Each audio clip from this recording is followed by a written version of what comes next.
We're calling to order the regular meeting of the Los Alamitos City Council on Monday, August 18th. Roll call, please. Councilmember Edgar. Here. Councilmember Gross. Here. Councilmember Kusamoto. Here. Mayor Pro Tem Murphy. Here. Mayor Graham Mejia. Here. We're going to stand for the Pledge of Allegiance given by Mayor Pro Tem Murphy and then remain standing for the invocation by Councilmember Edgar.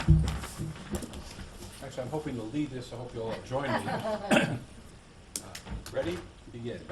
I pledge allegiance to the flag of the United States of America and to the republic for which it stands, one nation, under God, indivisible, with liberty and justice for all. Please stay standing and bow your head. Dear Lord, we just want to thank you this evening for giving us the opportunity to serve the city. Lord, we pray this evening that our city staff and our residents and everybody that's affected in our community, that you bless them and look out and keep us safe during these times. Lord, I pray tonight that you give us clarity and wisdom on the decisions we have to make. And we just, Lord, think that everybody's traveled down here to be a part of the democratic process tonight. We thank you for allowing their safety. In your name we pray. Amen. Amen. And before we get started, I'd just like to say a special hello to our representative from the Orange County Fire Authority. Thank you for being here tonight. All right, we'll go ahead and move on to item 5, which is a presentation. It's an update presentation by Golden State Water District Manager Ken. Ken, I'm not even going to butcher your name. I'll just go ahead and leave it to you. Thank you, Mayor Graham Mejia, council members. Ken Vecchiarelli. I'm the district manager for the Orange County District of Golden State Water Company. We provide water service in your community, and I want to thank you for inviting me here today and talking a little bit about the company, giving you an update about our general rate case, which we just filed, and also talk about the conservation efforts that everybody, I'm sure, is hearing about on the news. With that, I'm going to go into my presentation, and I'll try to get through it pretty quickly. I won't read off all the slides, but we'll try to hit the key points. For those of you that don't know, Golden State Water Company is a subsidiary of American States Water. We've been in business since 1929. We serve just a little over 250,000 service connections in California across 75 communities in 10 counties. With over 2,700 miles of pipeline that we manage. You can see from the picture that a majority of our customers are in the Southern California area. What do? We deliver high-quality, reliable water, pressurized, that meets all state, federal drinking water standards. We update and maintain the system that delivers that water to you and make investments in that infrastructure on a yearly basis. We also try to serve as a strong community partner, and we, of course, interface with the customers. We have 24-hour customer service, and the number here at the bottom is that critical number, 1-800-999-4033. I'll repeat it at the end slide, along with our website, where you can get a lot of information. Some of you may recognize a couple blocks away are the Los Alamitos CSA office and our first-line customer service staff. I have Del Webb here, our customer service supervisor. He's responsible for that crew and staff, which again does the billing, takes all of the customer service questions and responds with field representatives. They read the meters. In Los Alamitos, we actually have our office for the whole Los Alamitos CSA, our customer service area. That includes, besides Los Alamitos, Cypress, Stanton, Rossmore, and portions of Seal Beach, La Palma, Garden Grove, and a few other surrounding communities. Again, the customer count there is actually service connections, so you can multiply that by anywhere from 3.5, 4, 5 to get population. You can see that we serve over 100,000 in this area of West Orange County alone through 27,000 connections. As I said, we've been serving the community since 1929, so for over 85 years. In this community, on the average, we're residential. The majority of our customers are residential customers. Of course, we serve municipal agencies and commercial and business as well. But a lot of the facts that I'm going to give through this presentation are really based on the average residential customer, and we can provide additional information if needed for such things as how maybe a business would be affected or the city even. So on the average, customers use about 12 CCF, that's 100 cubic feet, of water, or about 9,000 gallons a month. That's actually pretty low. So this community is, pretty much dialed into water use efficiency. Where do we get our water? From local groundwater wells and from imported water sources. As you may know, that imported water comes all the way from Northern California through the State Water Project and all the way from the Colorado River through the Colorado River Aqueduct. The local groundwater that we pumped is managed by Orange County Water District in a local basin that we are very fortunate to be able to pull water from. It's a very well-managed basin. But as with any resource, it has to be replenished. So in years of drought, we continue to pull water out of that basin and out of storage on the state and Colorado River systems. And with 3 years running now, those storage resources are being depleted. I'll talk a little bit about what we're doing about that.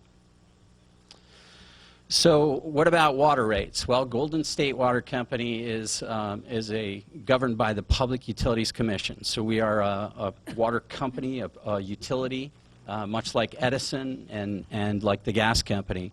A little bit different structure than municipal agencies. 100% of our financing is through our rate. We have currently a rate structure for residential and for non-residential customers.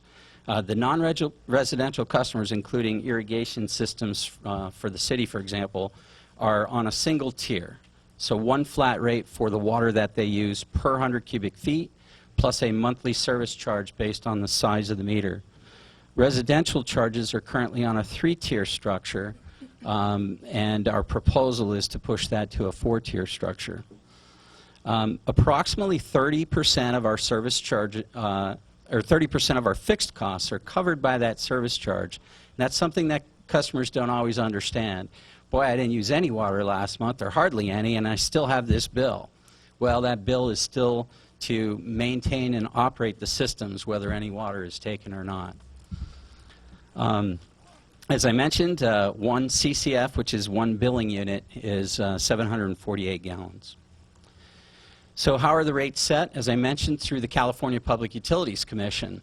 And every 3 years, we are required to file a rate case. We have to do about 6 months of data gathering ahead of that and reporting on our costs, on what those costs have been historically, what we believe they will be in the future, and establish precedents for the next 3-year case.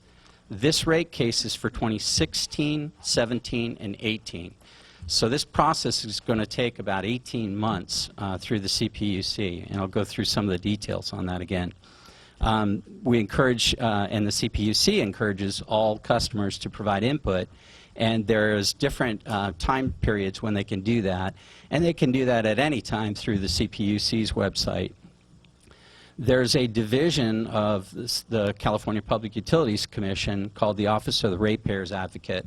They take the side of the ratepayers against Golden State Water Company, defending the costs, making sure that, or rather we have to defend our costs, and they have to make sure that they get enough information that they believe that we're only charging what our rates should be to recover our costs, but still provide reliable, high-quality service to the customers. So this is sort of the format on how this all goes about, but as you can see, there's an administrative law judge that the decision is funneled through. So this is pretty much like a civil case in court.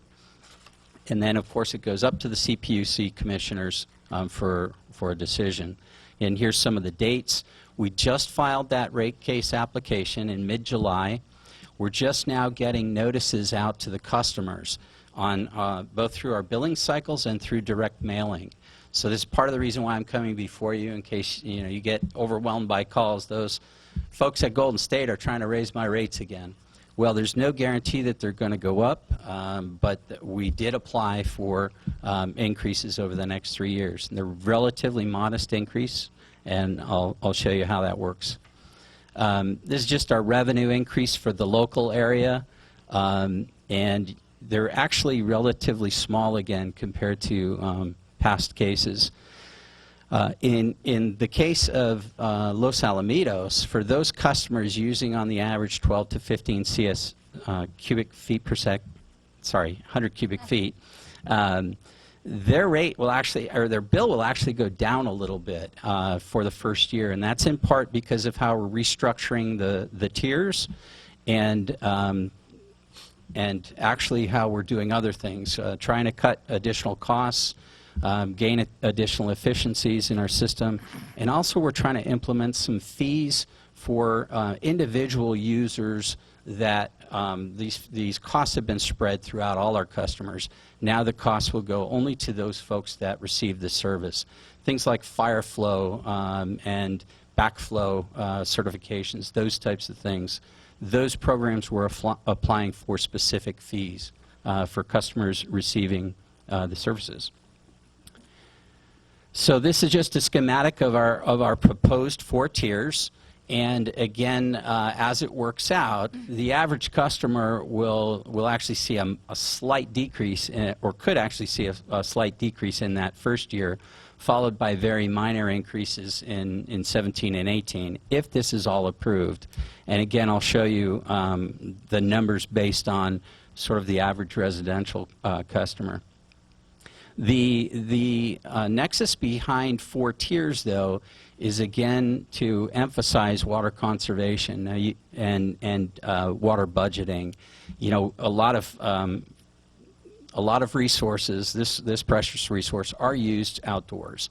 And as I'll tell you later on in the presentation, that's one of the areas where both the governor has requested additional cutbacks, and in general, all of California is looking to find a better way to utilize that resource. So that 4th tier is intended to affect very few customers, less than 3%, and it is, again, geared towards decision making. So you can make decisions about whether or not you want to pay that 4th tier or cut back on some of the additional use. I think I already mentioned this about 12 CFS, 9,000 gallons. This shows basically that our fixed charge, that first line across this table, that fixed charge is actually not going up very much. I mean, 4 cents the first year, another, 40 cents or so the second, and maybe another 40 cents the third year. And the net effect, when you calculate through the tiers, for a customer using 12 CCF, here it is. So again, this is actually a very, very minor, you see a tiny decrease, 42 cents in 2016, followed by a little over $1 in 2017, and again, $1 and maybe 50 cents in 2018. What are we going to do with that money if we get it? $14 million will go back into infrastructure improvements just in this local area, the West Orange County system, including $1.2 million in plant site updates. Those are the wells and the booster pumps that pump the water throughout the system. We are proposing another well in this area for reliability and backup. A lot of our wells are over 50, 60 years old. And with the water table down as low as it is this year as well, some of those wells are old ag wells, and air can get into the system once that water table gets down to a certain point. The newer systems, we're drilling deeper, and we're getting perfs, holes in the system that'll let the water in basically at a much lower rate. So we're trying to get a little more drought resistant in some of these newest system upgrades. And then plant maintenance, system upgrades at some of our reservoirs, and very, very few pipeline replacements this year. There's been quite a bit more in prior rate cases. So what do we do to help our customers? That website, again, is a link to a lot of resources on water use efficiency programs, what customers need to do in case they believe that they're being billed over and above what they're using, or they have questions. We also have a low-income eligibility for certain customers. Again, all that information is on our website. What about the drought? Well, I mentioned a few things about it, and different agencies and different companies are doing different things in response to the governor's request for a 20% cutback in water use. Well, again, as I mentioned, water use in general across Southern California has already been cut quite a bit over the years, partly in response to the 2009 drought, where water was allocated, it was actually restricted, and the tiers were even more punitive. If you went above a certain tier, you ended up paying sometimes 2-3 times the water rate. So there's been actually quite a bit of water use efficiency gains in Southern California. Even with that, though, we're looking at the third year, or we've had 3 dry years in a row, last year being one of the driest on record locally. And this drought this year is hitting all of the state of California. So the governor's intent, I'm sure, is to preserve whatever resources we can that are in storage for future use, especially if we get another dry year.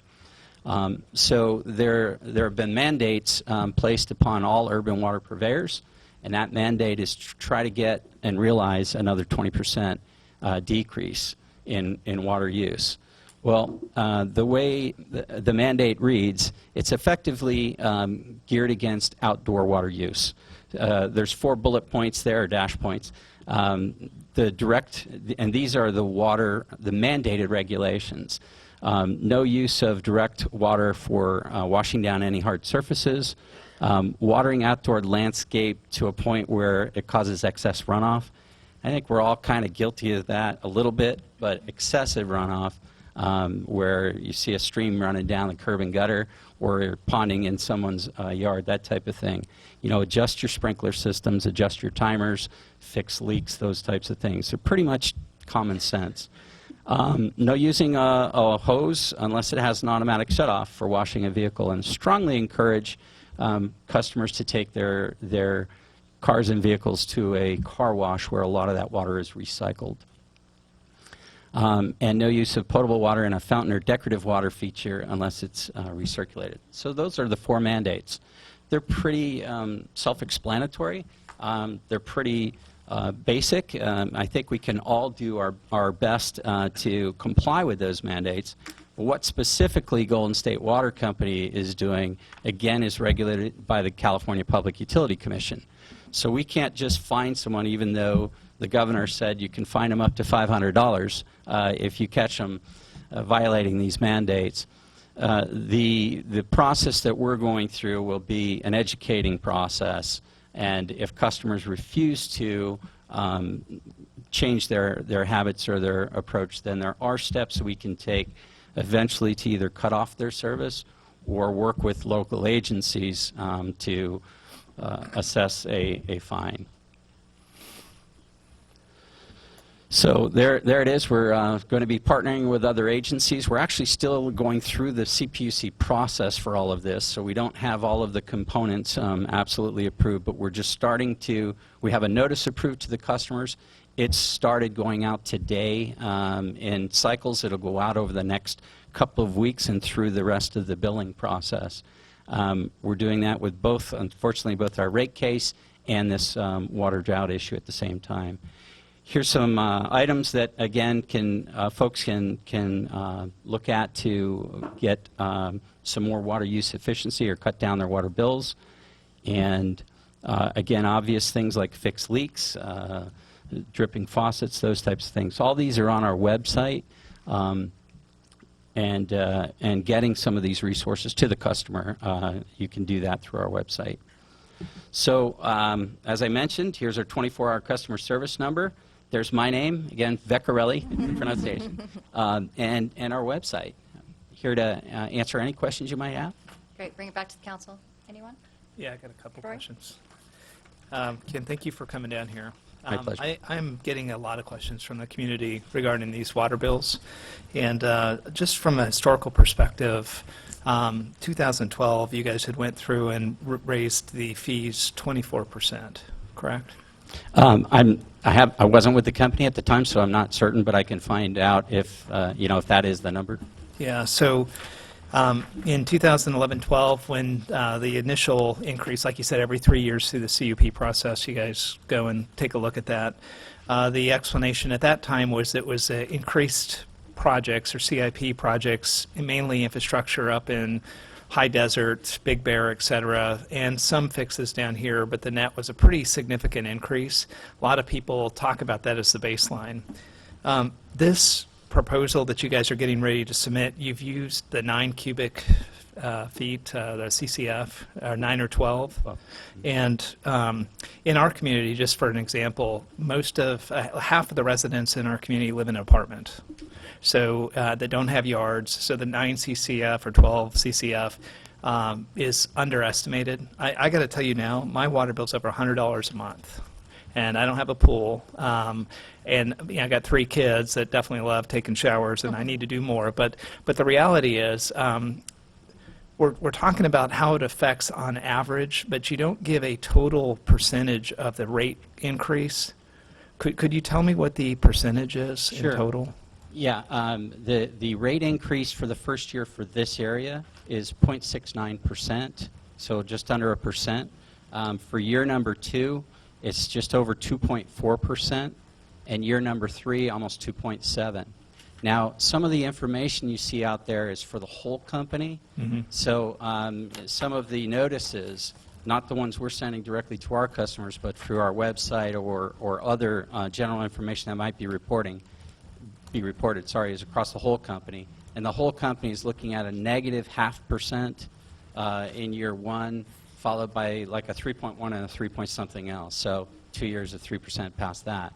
The example that you used about improvements in other areas, we are structured in a way that the regional areas are rate-making areas. So Orange County is grouped together with Foothill District, but they're I don't know exactly all of the areas of the Foothill, but their average is over 15 CFS, so just to give you a baseline. But they're looking at the same rate increases in that region. Other regions are going to be higher.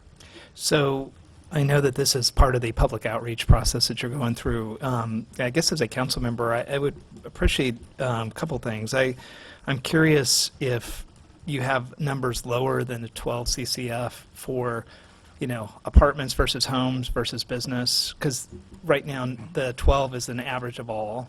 All residential. All residential. All residential, so that would include apartments. So would it be possible to work with you or your staff to be able to get just the amount specifically between the breakdown of regular homes and apartments? I could certainly find out about that. The other thing is that you talk about the increases, and specifically you describe them in the context of projects. Hey, this is what we're building here, we're building that. How much of the increase is actually due to pension or capital or operations and maintenance, or the cost to provide the services? Because you don't talk at all about any of the pension costs. Look, we're up here every month dealing with pension problems and affordability of just keeping the lights on. How much of this is within your control, within the operations? I will check into that for you and get more information to the council. Yeah, the rate increase then, historically, you've submitted the case. If there was 2 different categories of involvement that I know Jerry was up here when we did this before. You could get really hardcore and be an intervener, Right. and that's when City of Stanton and a bunch of the Orange County cities got together and said, this is crazy, we need to slow this down. And they actually legally got involved with that and made a very strong statement that please say no to the rate increase. On a more milder, moderate approach, as a city, we can evaluate this situation with staff, maybe get more of the detail that I'm asking for around how it affects different resident constituencies within our community, and craft maybe a response. What is the deadline I see the intervener part, but the actual letters of support or, opposition, when could we go through something like that? I'll check into that, but I believe it's through the whole process. So until the decision is made, that type of feedback can be provided. So I'll double check on that, but I believe the deadline for being the hardcore intervener, as you will, Yeah. was mid-August, so August 14th or 15th. This that just passed? Correct. And So you just released the information and the intervener thing is now closed? well, the information was released at the end of July in both in the newspapers and outreach to the city through the city manager. Okay. But it was July 29th, 30th, thereabouts. Okay. I'm 100% supportive of having an open dialogue with you guys. I would also say that we as a city are going to keep an open mind of how far will we get involved. I think that angst that was there in 12 is still out there. I'd just give you feedback. A lot of people don't understand, and definitely now seeing this in our rate packages that we've been getting at home or our mail statements talking about it. It seems to have a chain reaction. So I anticipate you're probably going to get a lot of reaction from the community after the 24% 3 years ago. Understood. And we will also be scheduling a public, an open house type forum with additional information. And I know I've extended past my 10 minutes here, but it'll be, dialogue with the public and a much longer presentation and more information. Okay, and I guess, staff, I would just ask, Brett, that you keep us involved on the timeline, the town hall, any actions that we can just get. I'd rather have the community getting involved with one of your open houses where they can get the actual real information and be able to point them to that. I appreciate you coming. Thank you. Thank you. Anyone else? Hi, Ken, thank you for coming. I was recently in Northern California. I noticed there's a lot more awareness of the drought. And is Golden State doing anything proactively to reach out to their customers to explain there is a drought, educate the customers about what they could be doing rather than waiting for them to go to the website? Well, we did start the outreach program earlier this year with notices on the bill and bill inserts, but not everybody reads those.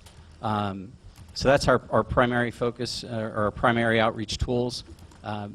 We actually have customers in Northern California and customer systems in Northern California that are feeling the pinch much worse than we are down here in Southern California. But we need to continue our outreach and continue informing the customer why they're being asked to conserve this resource. Okay, thank you. Anyone else? No? Brett, if we could put appropriate information for our residents on the website. And also, is it possible if the residents send in a letter of concern to us, that could be forwarded on to you and considered? Absolutely. Okay, great. So let's put something in place where we can do that. All right, thank you so much for coming. All right, we're going to go ahead and move on to oral communications, and I have 2 cards. First is Greg Gillespie, and this is for Red Shirt Friday. Welcome, Greg. Mayor and Council, good evening. Sorry. My name is Greg Gillespie. I'm a Vietnam veteran, president of Vietnam Veterans of America, Chapter 1024. Most important, I'm an American patriot. Things like this are very important to me. When I walked in the building tonight, I said, boy, I saw the national motto posted on the wall, that I'm in the right building. That means a lot to me as a patriot to see that posted. There's a lot of meaning behind that. Red Shirt Friday, very simple program. What it is you wear a red shirt on Friday, and that tells our active duty military that we do care, that we support them. We don't have to support the war, we have to support the warriors. And that's what it's all about. You are a city made up of thousands upon thousands of warriors come through this city on an annual basis. Red Shirt Friday started in 1945. It was intended to let our heroes know when they came back from war that the public did care. The public loved them. Not like other wars like Vietnam. When we came back, it was a little different story. So I think you'll find any Vietnam veteran would support a program like this because it's we all took a vow, never again. Our heroes will never be treated the way we were. And that's very important to me and all my brothers. One very important fact about Red Shirt Friday is it costs the city nothing. And that's a nice positive point of the whole program. We have 12 cities in Orange County right now that have done by proclamation that they are red shirt cities. I would love to see Los Alamitos become the first military city that would become a red shirt city. I think it's very natural to do it. Benefits to the city is it recognizes the city and your active duty personnel and the veterans. It builds civic pride. It promotes a better understanding of our active duty. And most important, it helps in the healing processes. When these people come home, believe me, they're beat up. They've been through something that people just should never have to endure. By knowing the public cares, that's the first step of their healing. The city could reach out and really help in the healing of our nation's heroes when they come home. I know that Los Alamitos is a very compassionate city. I've been on many Angel Flight missions from Los Alamitos to the final resting place of our nation's heroes. And no city turns out like Los Alamitos. It's a beautiful thing to ride through this city and see thousands upon thousands of people lining the streets with American flags, honoring these men and women when they come home to their final resting place. It's a beautiful thing to see. I have some very, very special memories about Los Alamitos and the Angel Flight missions here. I know you're a compassionate city, and this is one reason why I would love to see the city of Los Alamitos become a red shirt city. There's a lot of things that you can do. What we try to do is have the cities reach out to their community organizations. In some of the cities, we have the Women's Club has designed their own red shirt city, or their own red shirt, and they have marketed it throughout the city, which is a great thing. It gives our community organizations a chance to do fundraising and get the story out. The main thing is for the city to do a proclamation declaring themselves a red shirt city, get it on the website of the city, and let the people know Los Alamitos cares. We protect and honor our nation's heroes. It's in my heart, every one of those men and women that have ever been deployed, they are a national hero. We need to treat them that way. If there's any questions, I'm going to leave this little packet with some of the information on it. It has my card on it.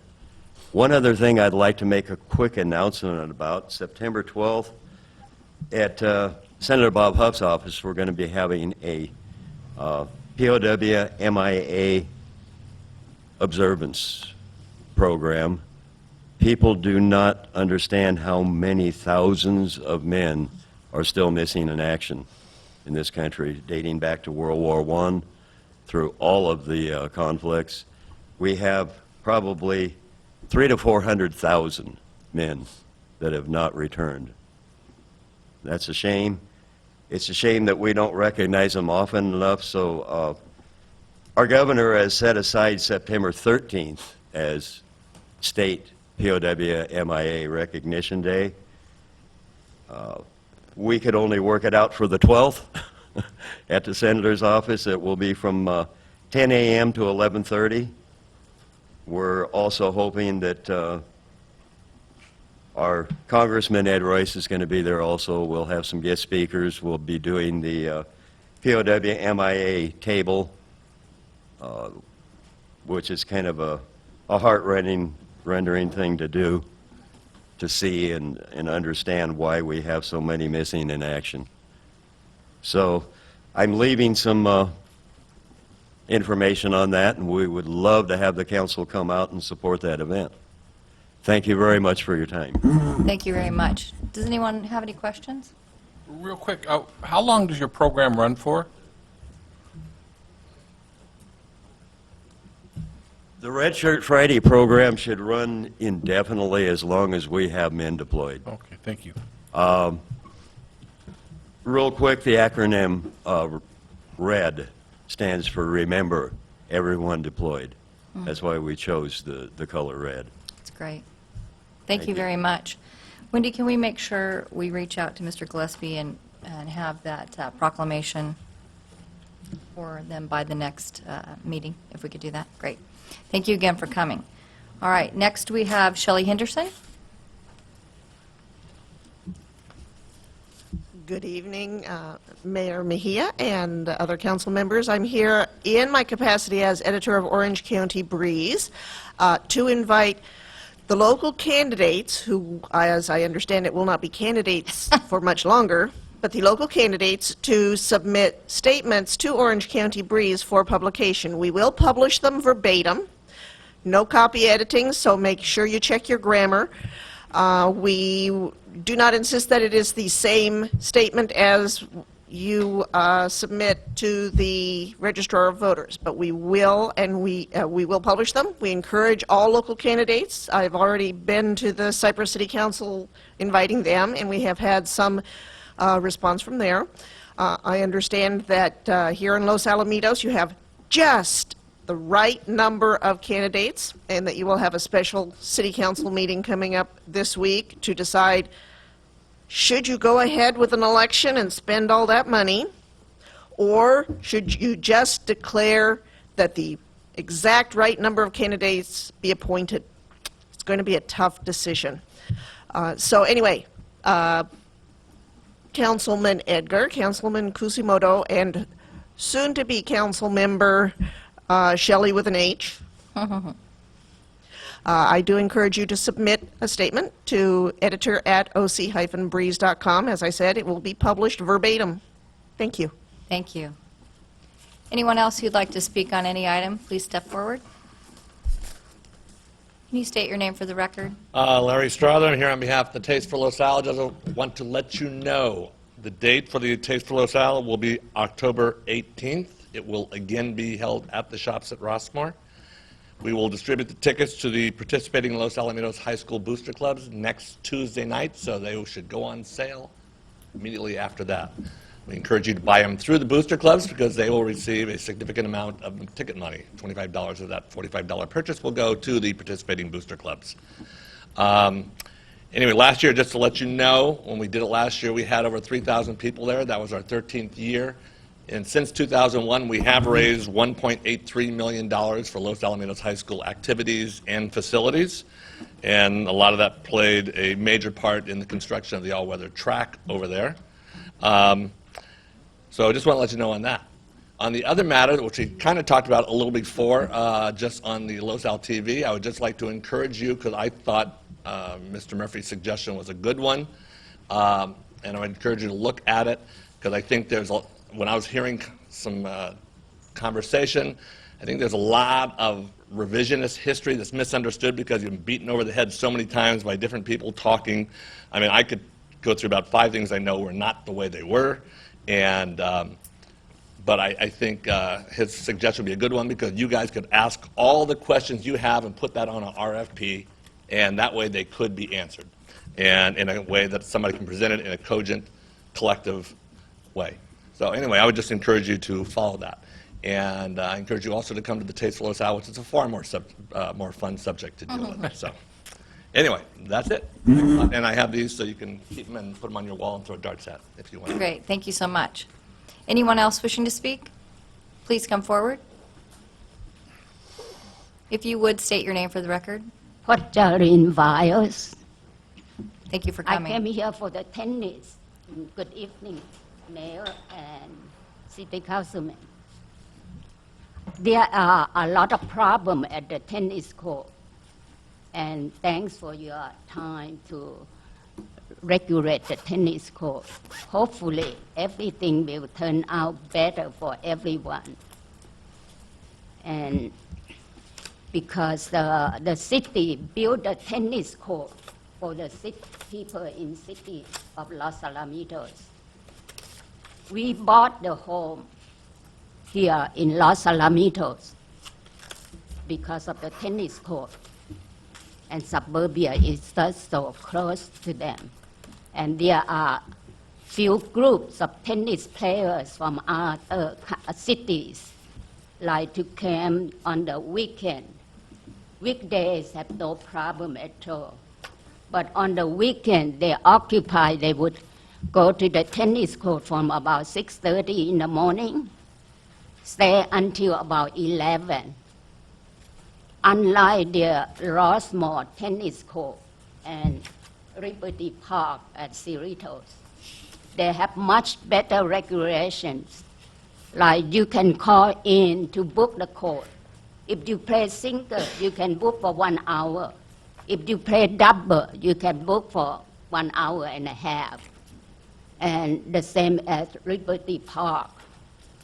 And for the private tennis club, you can book for 2 hours. So I like to see it implement here the same, because I have communicated with the sport department here, Corey, for the director of the sport. And he suggested only 1 hour. If it's only 1 hour, a lot of people, including myself, would go to other cities to play.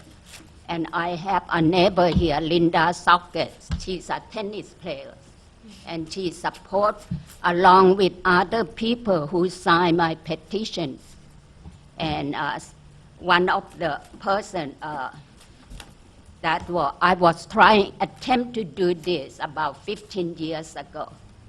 And Gary from Suburbia, my neighbor, said, "You waste your time." And I experienced that. And this time he really thanks me, and a lot of people thanks me for doing this. And I'll let Linda read one of the paragraphs. This is what Gary wrote. This is not a new battle. We have been thinking to implement this right of for the residents for 20 years. Please make us the people who get to use what we pay for. Gary Braden. Yeah, Thank you. Thank you very much. Thank you.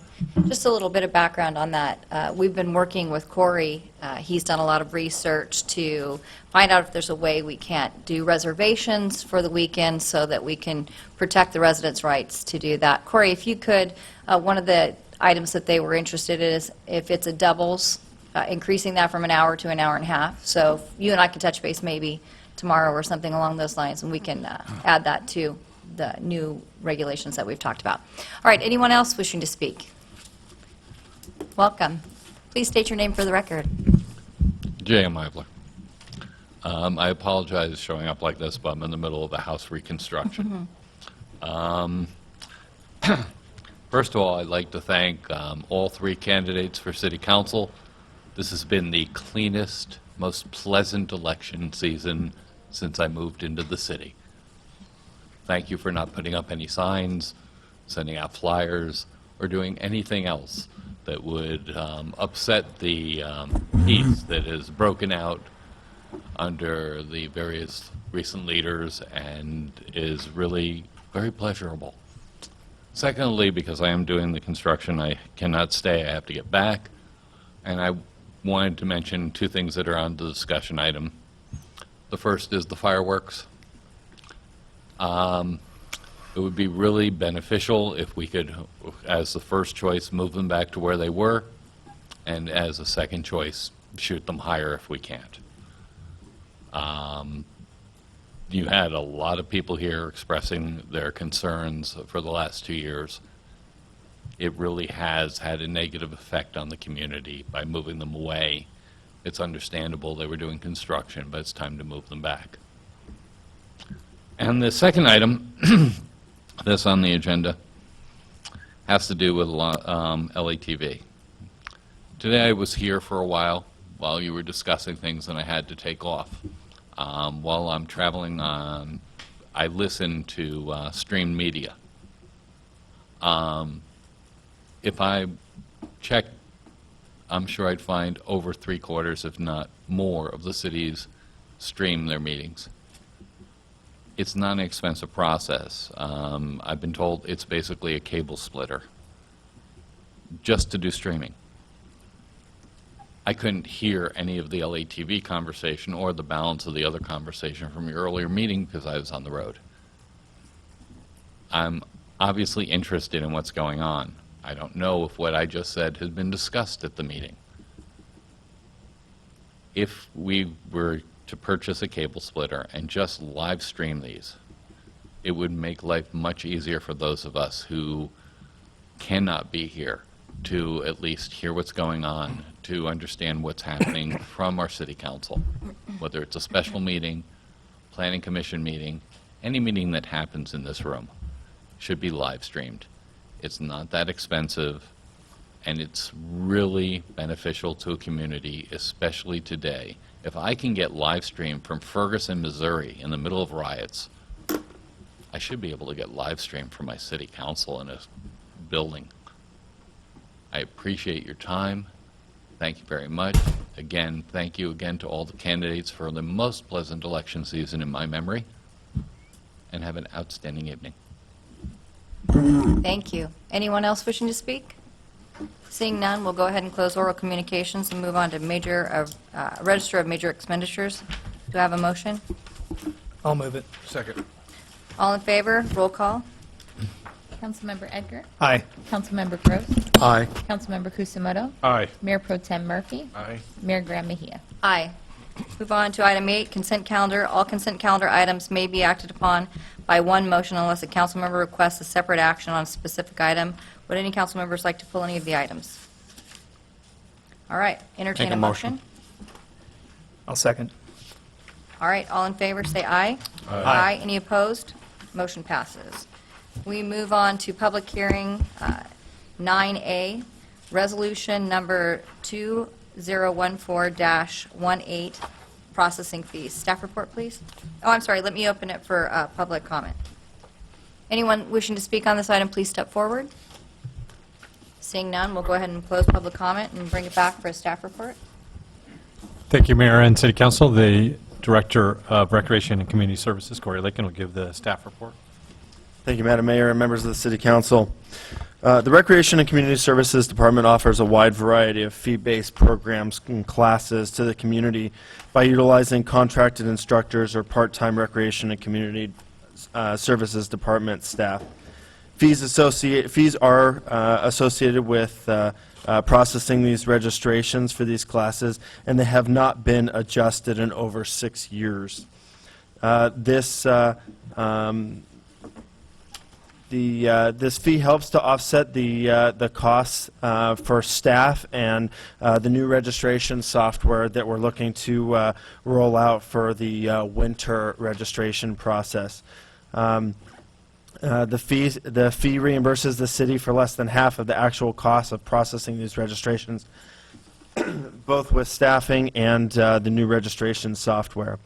The newly proposed fee is going to be $4 per person per class, camp, or program, and will assist in recovering some of these increased costs.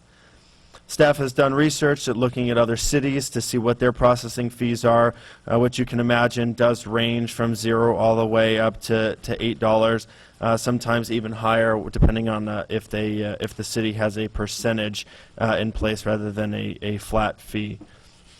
The proposed processing fee adjustment would increase revenue to the general fund to the tune of about $9,000, again associating for less than half of the cost of the registration software and the processing of the fees. So it is, staff is recommending that the City Council adopt the resolution number 2014-18 to increase the processing fee. If anybody has any questions, I'd be more than happy to take them. Great, we'll bring it back to the council. Any questions? I have one. Dean? For the city attorney, some time back, in fact, I think it was when I was on the council before, we went through a discussion regarding rates and fees. At that time, as I remember, and it may have changed, we were not permitted to charge more than the actual cost of providing the service in terms of the fee. I'm a little concerned, this is actually a doubling of what we've had, but as staff has explained, it hasn't been adjusted for some time. The reference regarding the software that was purchased for registration,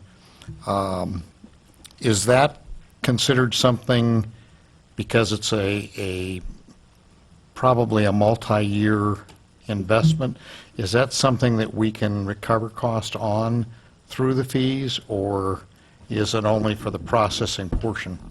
No, the setup, the arrangement, the software is a cost that the city can factor in determining the cost of providing the service. So that's what staff has done in the report, and that is perfectly legal. Okay. And then for staff, you said it's the new $4 fee is less than half of our actual costs. And that the last time this was discussed or changed was some time ago, I believe 6 years or something. How frequently are we permitted to go back and look at it? In other words, if raising it to $4 is less than half, we're eating a certain portion of it. Is there something at some point that triggers whether we should be recovering the full amount? We look at our costs and revenues all the time, and do our best as a department as a whole to recover as much as we possibly can. The difficulty it is remaining competitive with our neighbors that offer similar or even sometimes the same programming as we do. We share a lot of our classes and programs with the surrounding cities, Cypress, Seal Beach, even Buena Park and Long Beach.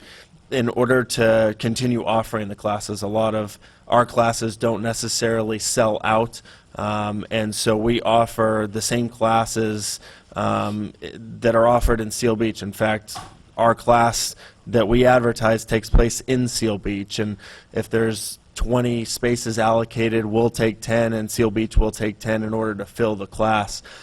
So we're constantly looking at what our costs are and try and maintain consistency. So I think it was just about time. In 6 years, we again vacillate on our neighbors. Obviously, you can look at what we compare. Seal Beach is a little bit cheaper. We know that they and Cypress are looking into possibly increasing. They haven't decided yet.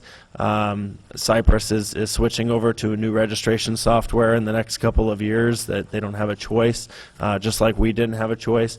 So we will consistently look at it year to year from a staff perspective, and when we think it's time, then we'll come back and make that proposal. Thank you. I'll move approval if there's no other comments. Warren?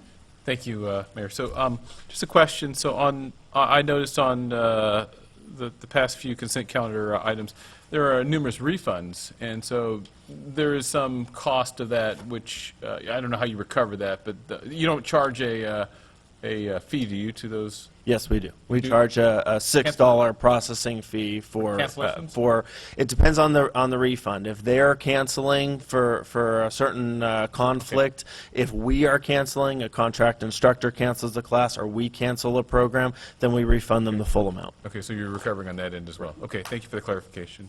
Okay, and for myself, I'm not in support of this, and not because I don't think it's not a fair amount to ask.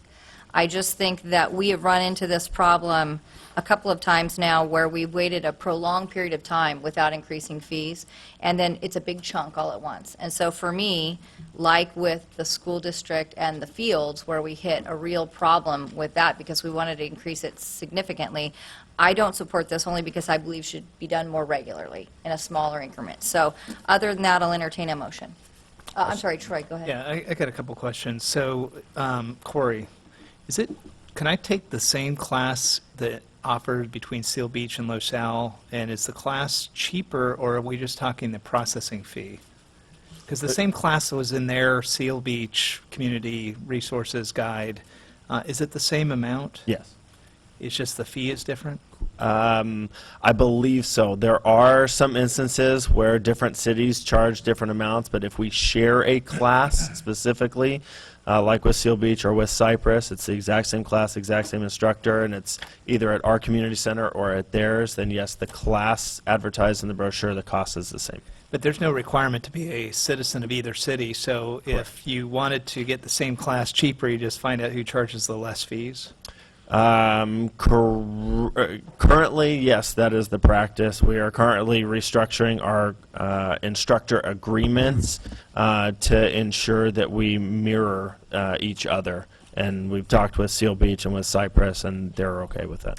So on those types of courses or classes, we should probably have some sort of policy that doesn't allow arbitrage between people being able to do that, but this policy doesn't do that, does it? It doesn't discern and make sure that we're on parity with other cities. The processing fee aspect does not, but like I said, our new contract instructor agreement that we send to our contract instructors will ensure that basically the way it works is we work with our contract instructor to set the price. So if they say that they want the class to be $50, then we'll work with them, and Seal Beach works with them on the percentage splits and on the processing fees that we both have. And basically what we want to do is ensure, per the contract, that whatever they pay in Seal Beach and in Los Alamitos will be the same amount. So they can either increase their fees or take home less money from the city of Los Alamitos versus Seal Beach, based upon what they want to do with the class fees. Does that make sense? So I think what you just said is the summary is class costs $50, both cities going to pay the same. Correct. But that's really not what we're talking about tonight. We're talking about the fees on top, which would be the difference if somebody wanted to do arbitrage and go to the city that charges the lower fee for the same class. The contract agreement will, the processing fees will be included in what the public sees. So right now, the way that it works is if you register for a class, you see a $50 class fee, and then on top of that is a $50 fee, or a $2 processing fee. What we're going to be doing is including the processing fee through the contract, rather than as a separate line item, because we've had a lot of confusion over the years, and I'm sure that you've seen on the warrants the $2 refunds and that sort of thing. It's just been extremely confusing. So what we're going to do is put into the contracts and into our activities guide advertising that these fees include all processing fees associated with the city and for having the classes here and that sort of thing. So just on a yes/no, it's possible for us, this policy would not make sure that that class is the same price no matter which way. Going forward, once we get the new contract in place, yes. It will be advertised and they will pay $50 in Seal Beach and $50 here. That this policy does that? The policy does not, but our new instructor agreements will. Okay, and then the second question, when Rich and I were doing the ad hoc budget committee, we were looking at processing fees and understanding it, I guess from my perspective, more as like the credit card surcharge. This seems like it could be that, or it could just be, today when our residents go online to register for a class, if they do it online and they use a credit card, there's a fee. If they came down and wrote a check, is there a fee? There's a processing fee. But right now we go through PayPal, so PayPal has a fee. The city does not have an additional fee for using a credit card online. Okay, so if you go online and pay, this processing fee is in addition to the credit card fee that's charged? Correct. Okay, so this doesn't fix the credit card problem, because quite honestly, and Brett, if you remember, we were trying to figure out if there's a credit card charge for a certain amount for processing fee, how could we just make that a one-time amount regardless, so that there wouldn't be confusion whether they signed up in person and then got a refund a different way? So for me, I'm struggling with this because I'm not sure I'm fully getting what the purpose is, because I can understand the credit card fee people get, we're just trying to make sure the city's not paying that. But that doesn't, it doesn't sound like this covers that. This is our time. The processing fee includes, or correct me if I'm wrong, Carrie, we're not allowed to charge a credit card processing fee. MasterCard and Visa prohibit it. Correct. So what we're doing is including a processing fee that assists in recovering our costs for taking the registration, processing the registration. Okay. That's all I have. Thank you. Okay, so I'll entertain a motion. Move approval. Okay. Second. All right, all in favor, say aye. Aye. Any opposed, say no. No.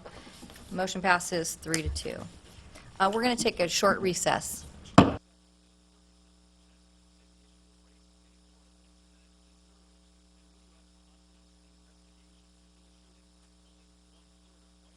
Okay, we're coming back to the regular meeting. What we'd like to do is move a couple of items up so that people in the audience can get headed out of here. We're going to go ahead and move to item 11D, which is discussion of the cable function and the future of Los Alamitos Television.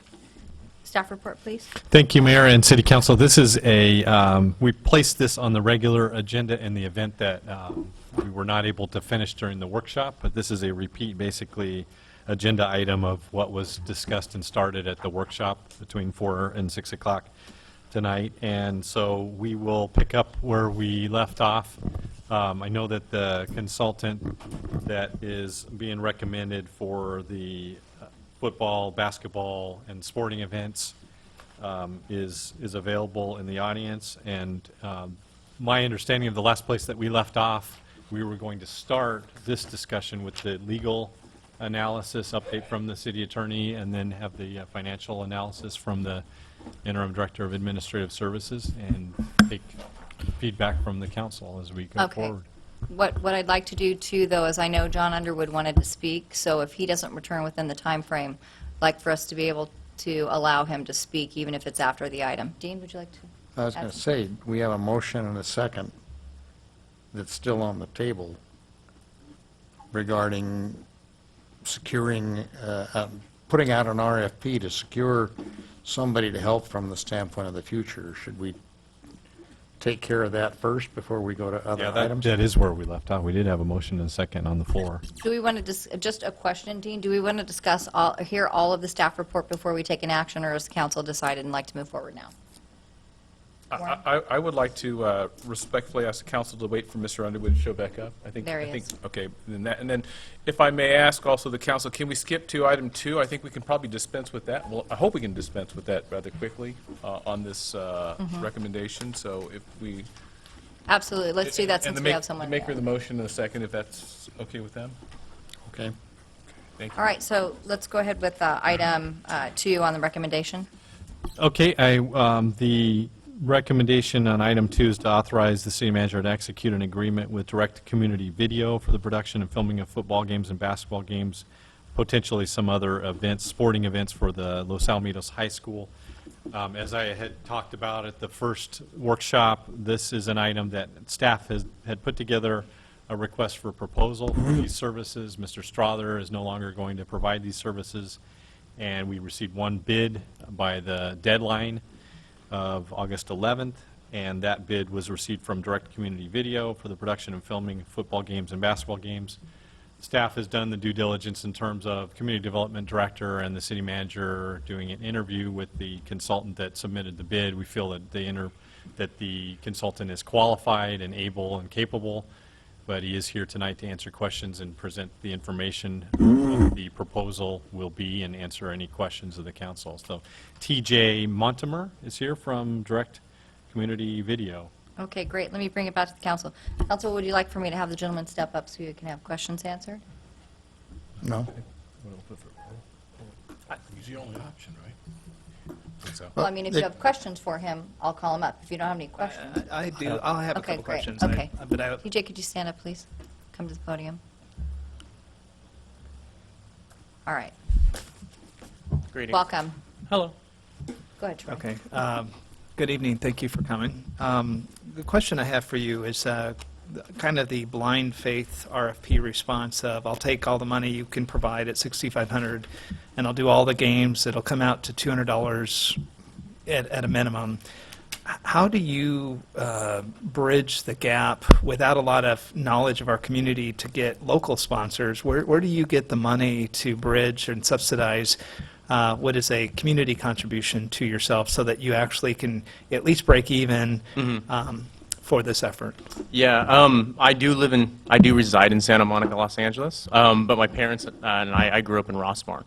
I actually went to Los Alamitos High. I won the last state football, the CIF state championship we had. I was on that team, 02-03, under Coach Barnes. So I'm pretty familiar. I'm actually very familiar with this community. I'm more familiar with this community than any other community since I'm only 29, and I've spent the return of my life here. Yes, $6,500 is not exactly something that I would consider to be a sizable amount of money to get this project done. However, my other business, the business that I do own, is called Mir Media Group, and we are, I own the largest local media company in West Los Angeles. So I'm familiar with how to approach people on sponsorships, advertising. I understand how this functionality works. I understand how to get viewers. I heard in the earlier discussion about cable TV and how are we going to get people to be involved in it. The way to get people to be involved in that is views. And viewership is dropped in all cable television. And I think that I'm able to help that here in Los Al. I've watched Los Al TV 3 for, LA TV 3 for, my entirety of my life. I watch my football games on there. And I have a feeling that I know I can get community support here. My mom and dad have been here for, oh my God, I don't know, 30 some odd years. So I have business connections here as well. So I'm not too worried about maneuvering within a very quick time frame to get the necessary funds. And I can start this project and still bring on funds, let's say a month into this, and still come up more than even. In your business plan to take this responsibility on for the city, the first year, this is starting in less than a month. Correct. So is your perspective that what you're going to do is probably have to, as a company, subsidize the difference between $6,500 and hope that you get a multi-year contract to then build the fact of, there's quality in this next year? You're going to, because there was, if somebody like Larry who's done this outstanding job, he's even the personality that everybody knows and associates with sports. So when he says, hey, look, we're doing this, everybody's like, well, where can I help? I'm just wondering if your requirement is that you need to be here for a certain amount of years to make this gain momentum, and you're just going to kind of subsidize it personally through your company to get it up and off the ground. Right. No, I'm not. Actually, so Direct Community Video would be the company that you would be partnering with to get this job done. Direct Community Video is actually a production video service for newspapers, not only in my own newspaper world, because I own 5 of them, but across the country. It just happens to be that some of my clients are also Los Alamitos Enterprise and Silver Beach Sun. So there are connections here already. And when the RFP came to me, when I got it, I did my due diligence before I even put my RFP out. I kind of went out and made my phone calls and, kind of figured out who was down to pay money and who hadn't paid money, talked to booster clubs, so on and so forth. And I kind of have a pretty good idea of what I'm able to get. And then I know just from the relationship with the Sun and the Enterprise, hopefully getting that extra distribution for Los Al TV in those markets to give even more eyes to this product. I think, that in itself will probably make up for a majority of what I need, and then hopefully some corporate sponsors will come in and add some gravy on top of that. In this contract, and I didn't see it in here, but is there a requirement for us to explicitly know how much you've had to raise, or is it just like $6,500, we give it to you, the offset is we get the services of all the games, it kind of don't ask, don't tell? Or is there a requirement, because this is public money, PEG money, captured through a franchise tax agreement, that we potentially have requirements for kind of open government and stipulation. And this was kind of the legal question we bypassed that I'd asked for earlier, but you've been doing this for a while. You may have gotten PEG money from other jurisdictions. Don't ask, don't tell, or, what are the requirements for this contract? I don't know what it is for your city. I know the Hey, city a is. moment. Oh, no. It's not PEG money. This is the funding from the Republic. Republic. That's going to go away in a year or two. Right, but we won't and can't use PEG money for this. Okay. So if that money goes away, then it's going to have to be general fund money or no renewal. Okay, so I guess my question would be the same, though. I mean, that's a quasi-government, it was contracted through a government contract called Trash Contract that actually provided the $6,500, so it's still part of the public process. Do you have a requirement to disclose how much money you get outside the $6,500 and from whom? I don't have a requirement. I have no problems telling you how much I raised, and maybe you guys can take a lead on that. But I mean, it's business. All I heard is a $6,500 RFP. I know what I'm able to do on my end without anybody else's help and without any other necessary funding to make a quality, entertaining, and important, for at least what I think, service for not only the kids, but the parents and the people who want to watch Los Alamitos High School Griffins. Okay, last question really for Carrie, and just to get a direct answer, quasi-government money, $6,500 for a year or two until the trash contract, decide what's happened, and then after that general fund money, do we have any concern that we're contributing to something? Is there stipulations on that money at all? PEGS very specifically has a very stringent legal requirement of what we at a minimum should maintain, but this is not PEG money, it's not the franchise fee, it's augmented money. So do we even care about the PEG laws at this point with this contract? Well, the PEG loss is not relevant to this. You mean the Republic loss, or? The Republic is the quasi money through a contract Right. that was Okay. done. Let me just answer broadly, which is, the answer is, you're paying $6,500, and let's just say it's general fund money. Sure. You're paying $6,500 of city government money for a service that's worth probably a lot more than that. And that's, that takes care of the legalities. There's nothing illegitimate about that at all. Okay. Okay. We appreciate, you were the only person that submitted, but we appreciate the interest, and we're glad that you came back and trying to help us out. Thank you. Yeah, thank you. Anyone else? Dean?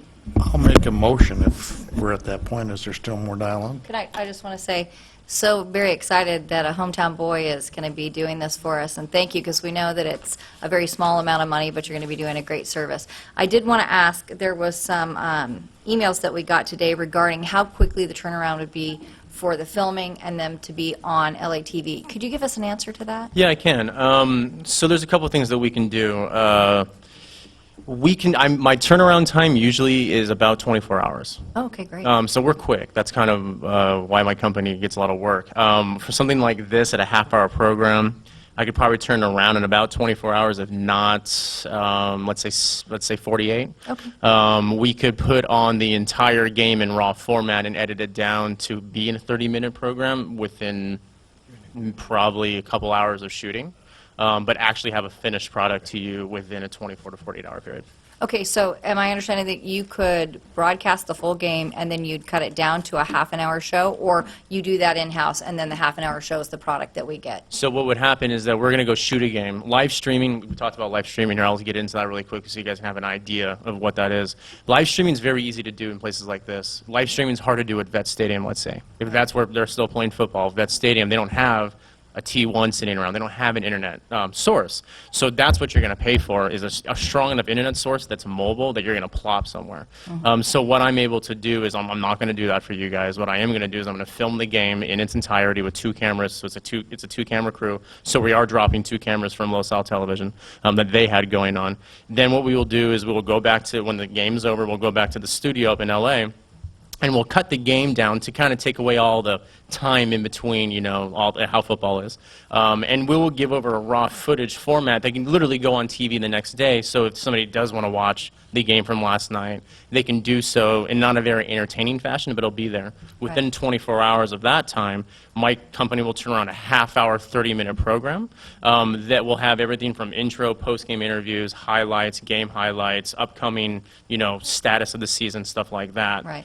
With another, kind of more edited 15-minute rundown of the entire game. Great.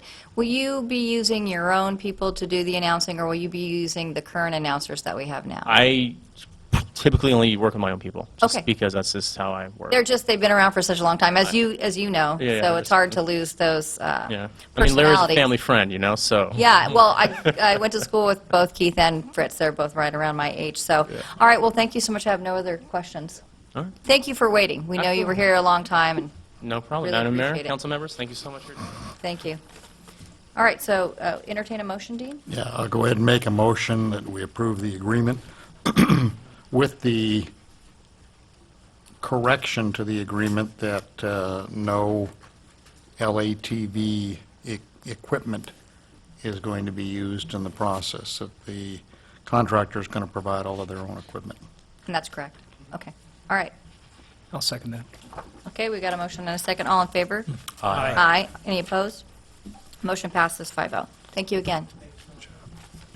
All right, we'll move on to, let's see, 9C, so we can get Bruce on the way out of here. Staff report, please. If you can, use the title of what it is. Are we going to go back to 11D to complete that discussion Oh, I apologize. afterwards, You're or right. do you want to That's all- complete we it? got through something. I'm Do you like, want to yeah. complete it now? This is just the Yeah, second item. we'll go ahead and do that. I apologize, Brett. Okay, so if we go back to, then in effect, we're going back to number 1, and it would be appropriate to either take public comment or comment on this particular item, as you had previously mentioned Okay. from Mr. Underwood, and then we can go back into the legal analysis and Great. the financial analysis. All right, so we'll open it for public comment. Anyone wishing to speak, please come to the podium. Didn't that get included when we did the public comment? I'm Originally? allowing them to speak because it's a public The second hearing. time, Don't we have to allow that? Okay, I'm just, John, you might want to move that down, yeah. Yeah, once again, John Underwood, Los Alamitos Cable Commission, Madam Mayor, members of the council. I'm happy to address you again for the second time on the LATV issue tonight. And I'm happy to do so because there's a couple of points I want to make pursuant to some statements that were made earlier in the evening. The statement was made by the city attorney, for one thing, that the CAP Act, which of course I and many of us at LATV are looking forward to in the next 6 months to 2 years, coming forward and giving us important relief for LATV, financial relief, and also relief in how we can spend that money. The city attorney was correct in saying that the CAP Act, which is a national legislative movement of all of the 5,000 PEG stations across the country are actively involved in, as well as the resolution recently that involved the city of Los Alamitos in supporting, would, in addition, though, to allowing for the redistribution of our PEG fees for capital improvements, not just for capital improvements, but also for personnel usage, which would be handy if we're going to hire a manager. But in addition to that, there's a few more points that are even more important than that. It could have the possibility of at least doubling our franchise fee allotment from the two franchisors, according to the lobbyists who I'm talking to on an ongoing basis. So that's big. That's very big for us. Doubling our franchise fee allotment from $30,000 to at least $60,000, and depending on the language and some other peculiarities of our previous condition, financial condition with Time Warner, maybe even more than that, not to exceed 3%. So there's some variation there, but at least 2%, and we're all 5,000 stations across the country are looking at the potential for doubling their franchise fee allotment. This is coming, and it's gaining momentum.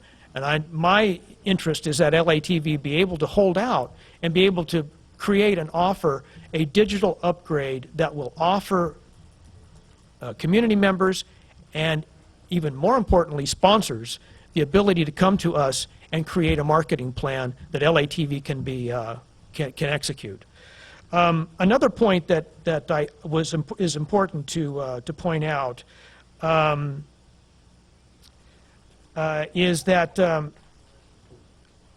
my understanding is that LATV has a reserve fund that is not part of the general fund. It's Fund 28, and that Fund 28 is a secured reserve fund for LATV. It was mentioned earlier that LATV's reserve is part of the general fund, and I don't believe it is. I believe it's a restricted fund that is meant for LATV. And by the way, it is not taxpayer dollars, it is user fees, and there is a distinction to be made there. User fees are not quite the same as taxpayer dollars, and it's from these user fees that I'm hoping that we can eke out a portion of that to bring LATV up to a broadcast standard that we can attract true marketing interest on the part of sponsors and create a marketing plan for LATV. Thank you. Thank you. All right, anyone else wishing to speak? We're going to close public comment and bring it back to the council. Anyone has anything to add? Staff, we can go ahead and move on if they do not. Okay, we can go to the legal analysis and the financial analysis. And Glenn's presentation would address Mr. Underwood's comments that he just made right now on the history of Fund 28, the cable fund, and special revenue fund versus general fund. So Glenn will be able to go into that after Great. the city attorney goes into the Okay, great. legal requirements. We have a motion and a second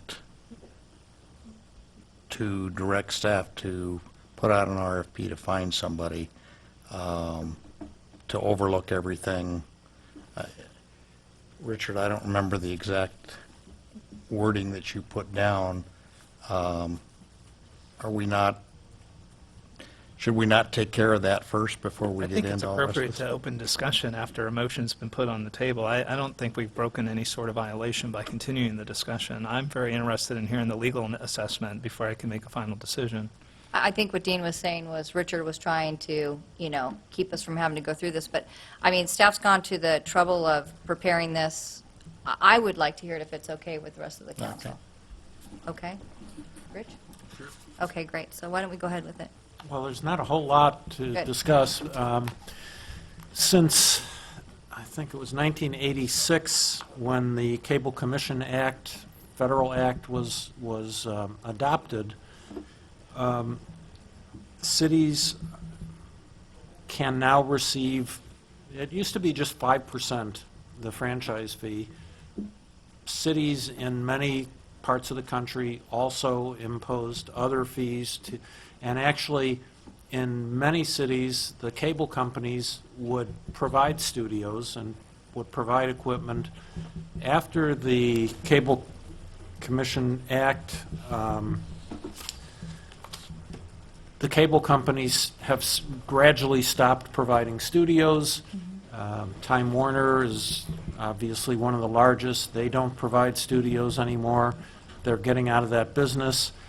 And since the state took over franchising of cable TV, we are limited to no more than the historical amount of fees for PEG. And because we have, somebody touched on it earlier, because we have two cable companies, Verizon and Time Warner, we're getting $1 per subscriber in those fees, PEG fees. We are prohibited, we're not supposed to, I can't really say prohibited, we're not supposed to use those fees for anything other than studios and equipment and capital. If we do, it's not like we go to jail, but the cable company can then dollar for dollar deduct the money that we use for purposes that are not equipment and so forth. They can deduct that from the 5% franchise fee they pay us. Brett talked to Time Warner about this a little bit, and I don't think there's any intent for them to do that here in Los Al, but I know that they have done that in other cities in California. Not a lot of them, but they have done it in a few.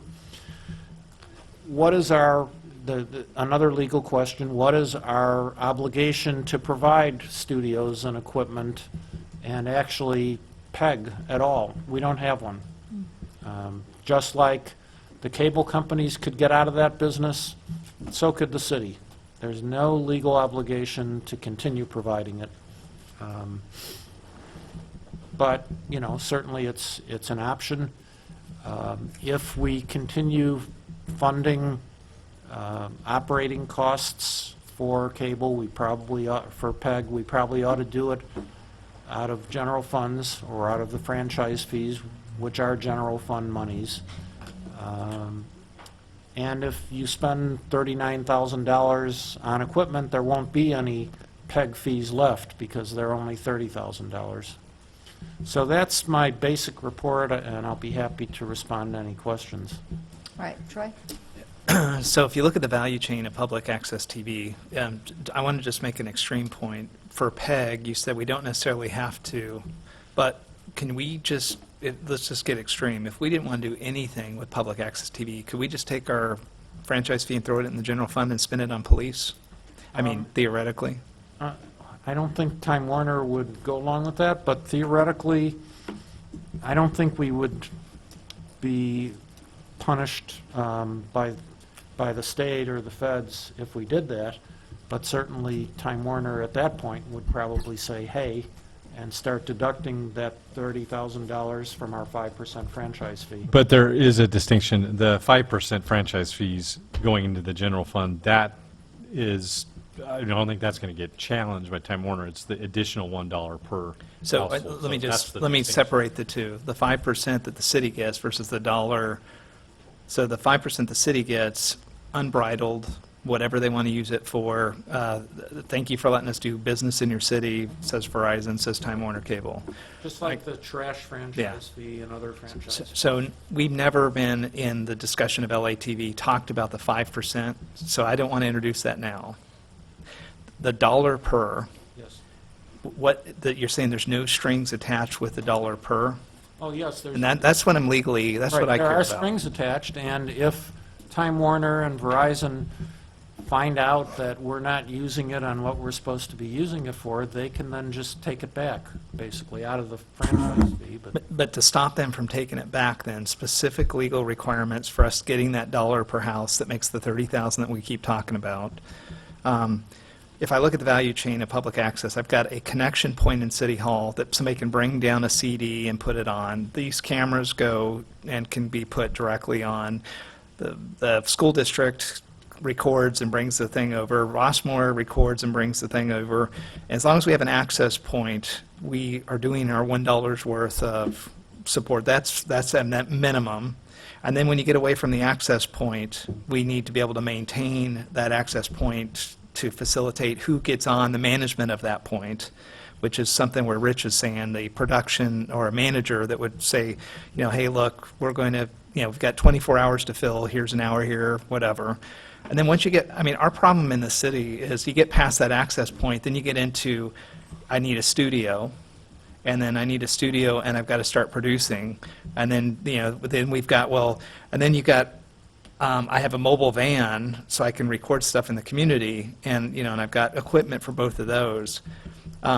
So if Rich, now I'm going to go back to Rich's proposal. If he goes out, if we all support his proposal, which is I want a manager to come in to help us referee, the scope, the minimum scope we have to provide is the management of that access point, right? And we are within the scope of our dollar. No, I'm not sure we are. If I understand your question, we can't use that $30,000 or any part of it to pay the manager. We can use it to buy equipment, to buy the van, to replace video equipment and things like that, unless and until the CAP Act passes. I'm not quite as optimistic about passage as some people. From what I've read, it's tabled by Congress. Yeah. And there's no no real promise that it's ever going to get off that table. There's a lot of opposition to it in Congress and a lot of support for it. So Carrie, let me ask you a little bit different. So that golden access point and the $30,000 a year, the dollar, all the things you talked about that it can buy is in the studio or in the van. How close to the access point? I mean, if we spent only the money to make sure we had the ability to put digital stuff on and we had the ability to, any capital equipment that would be required to manage that access point, and we didn't have a studio and we didn't have a van, can we use it for any portion of that, of the Yeah. access point? For the equipment, For the yes. equipment only? Right. Okay. So when we look at Rich's proposal is going past that to the studio, to the van. Brett, from your opinion, as now the station manager, is our problem that we're trying to solve, yeah, you are, at the access point, or is it at the studio and at the van, the mobile operation? Well, if the council goes forward with Mayor Pro Tem Murphy's suggestion, I think if the council is armed with the information, the legal information, the financial information, knowing everything, knowing how the operations work, then you get a proposal back, you will know, I mean, depending on what that proposal is, you'll know what the limitations are on spending the money. If it's beyond capital, basically, the city attorney is opining, we basically need to spend general fund monies on operations. So when you talk about the programming, then depending on the scope of the programming, if the scope is wide, the wider the scope of the program is, the more general fund impact.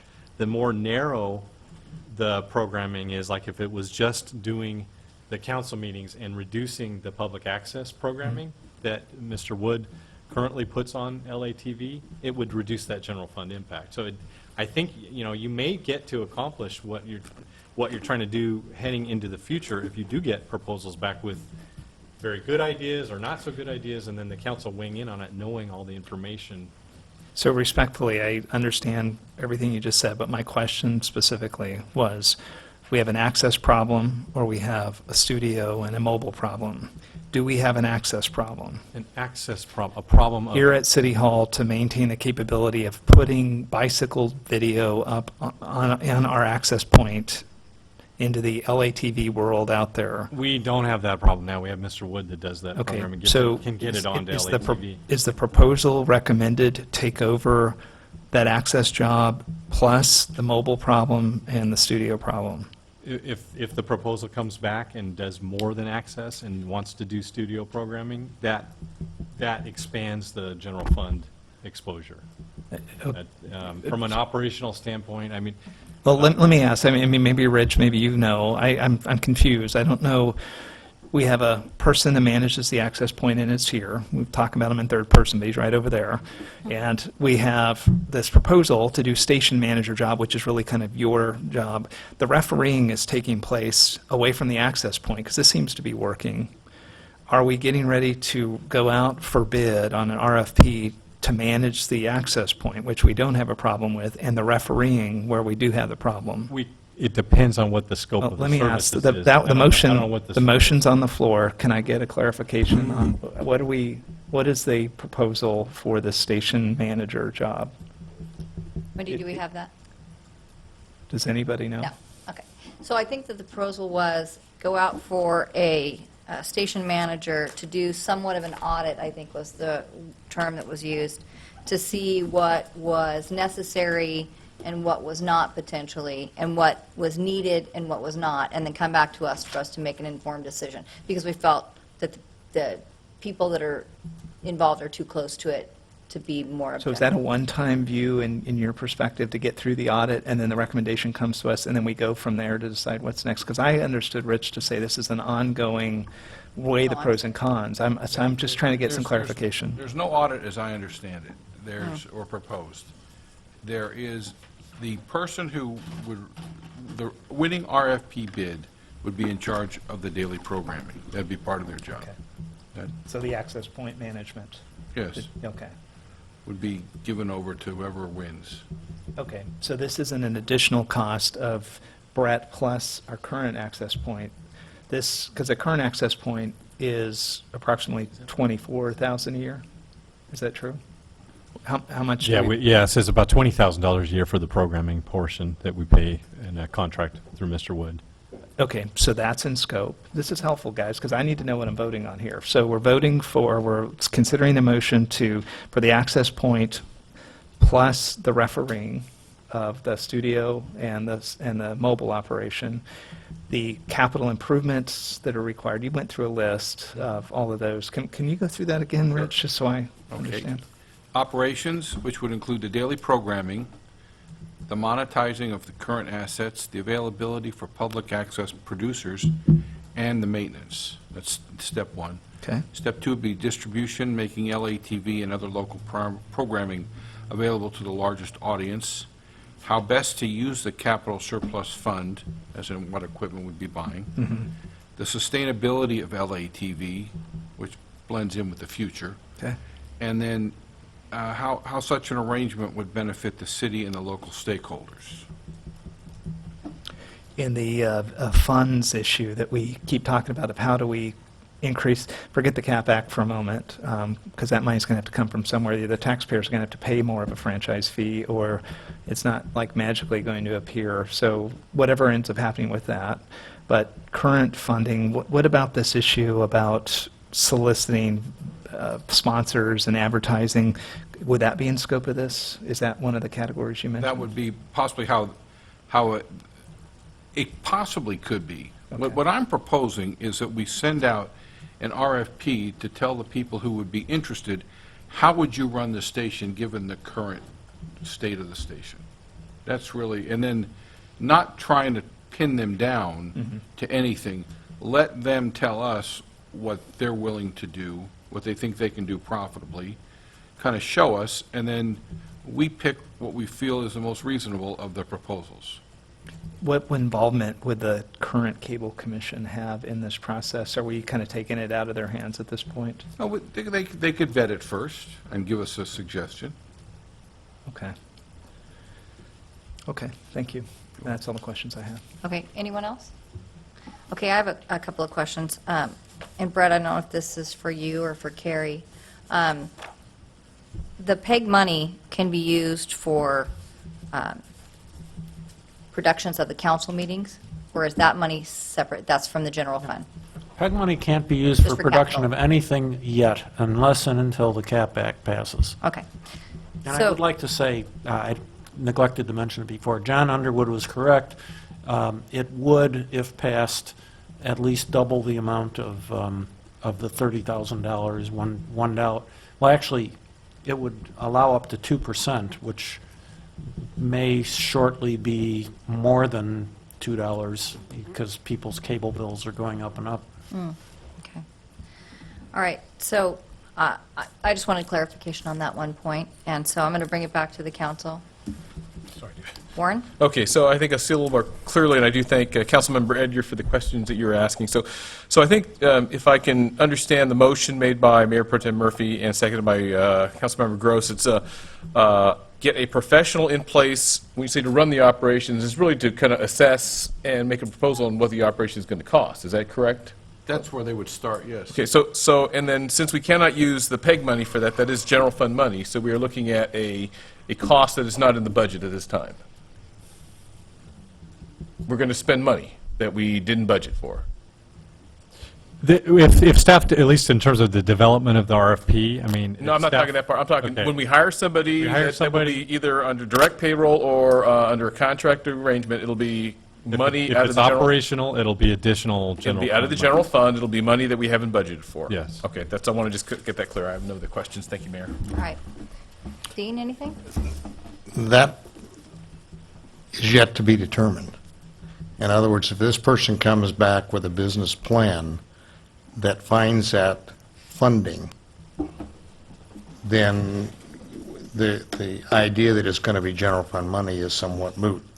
The other problem that I have, based on your ruling or your determination, and I'm almost to the stage of saying I kind of like a second opinion,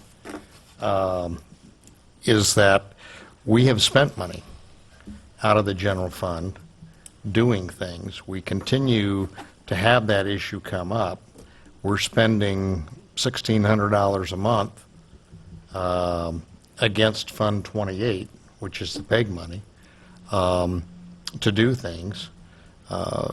Some things are charged to Fund 28 because that's the rationale of thinking from the standpoint of the current staff, that everything should be charged against Fund 28. So there's a lot of ambiguity in my mind from the standpoint of what is and what isn't. And we've recently crossed that road with State of the City, with various projects where some of it is funded out of PEG money, which almost sounds like you legally can't do it based on your interpretation. Then there's other issues where it's been charged against the general fund, and in reality, the 5% that comes in for the franchise fee just gets dumped into this big pot, and then it's paid for out of the pot. So whether we're spending more than that 5% or not is yet to be determined, and that may be something that this person or entity could help us clarify. It's kind of, in my mind, it's kind of been all over the place. Can I respond? Certainly.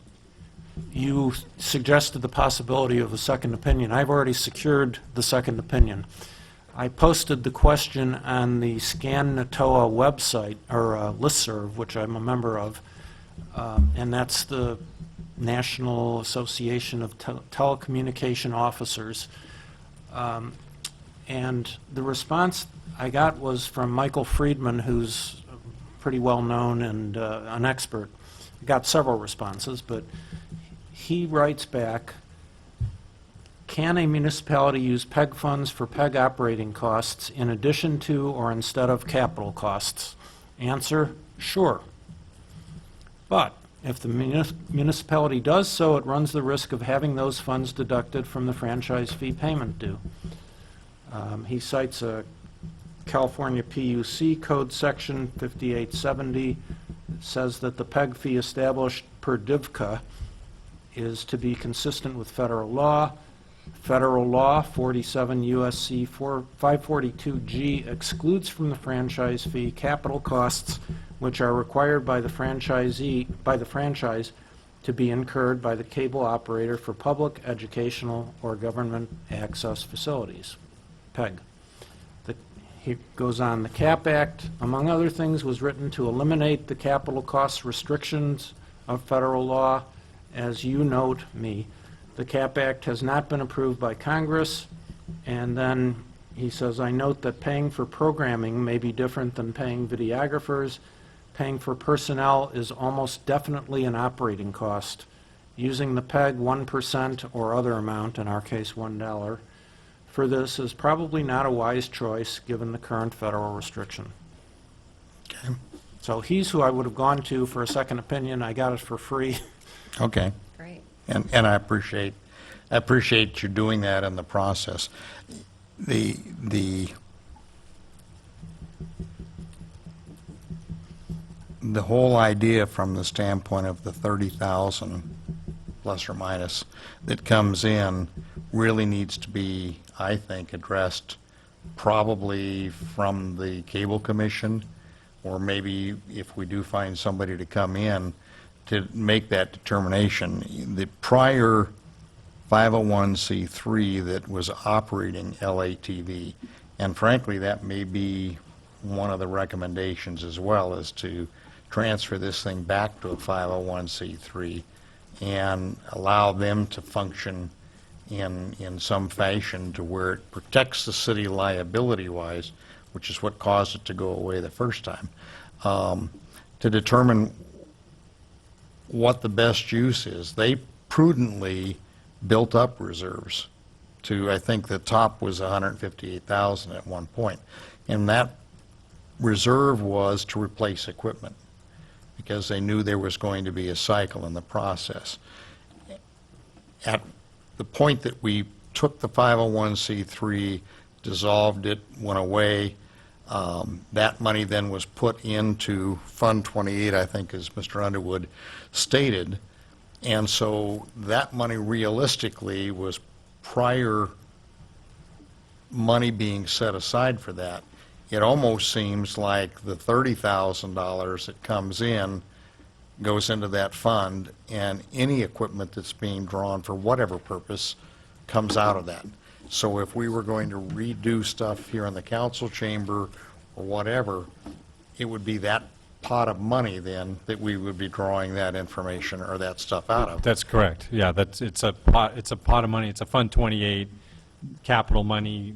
30,000 has gone into it as a revenue source, capital money being spent. The 39,000, for example, that is being proposed from the Cable Commission would come out of that. I understand.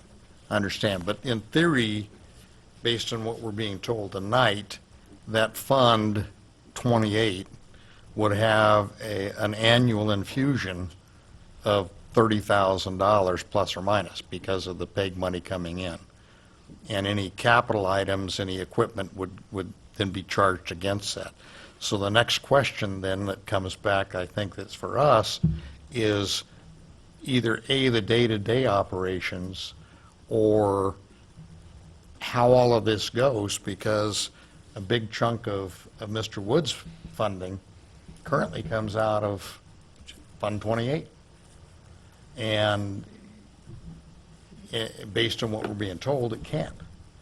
And so then that comes back into the issue of the 5%, which is thrown into general fund. Does that then need to be put back, determine what that actually amount is, and that's how we fund your point of access field, because now it's a whole new game. This whole thing is going to change in the process.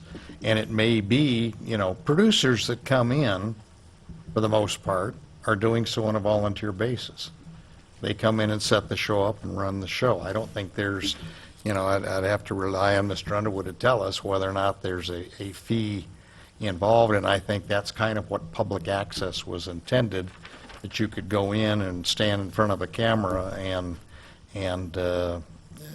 make whatever comment. I mean, YouTube, I think, has kind of replaced that at this point, but the same kind of a thing. So if we have assets within the studio and the van, then we would need somebody within the organization to oversee that or get rid of it. And then if we get rid of it, how do we address the $30,000 a year that we got coming in for equipment, strictly for...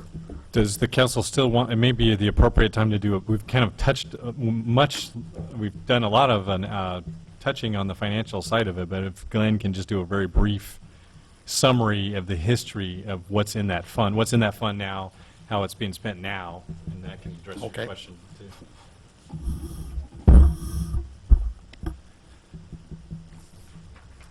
Okay, and I think I said this in the staff report, that we actually peaked at the end of fiscal year 08-09 with about $154,000 in fund balance in Fund 28.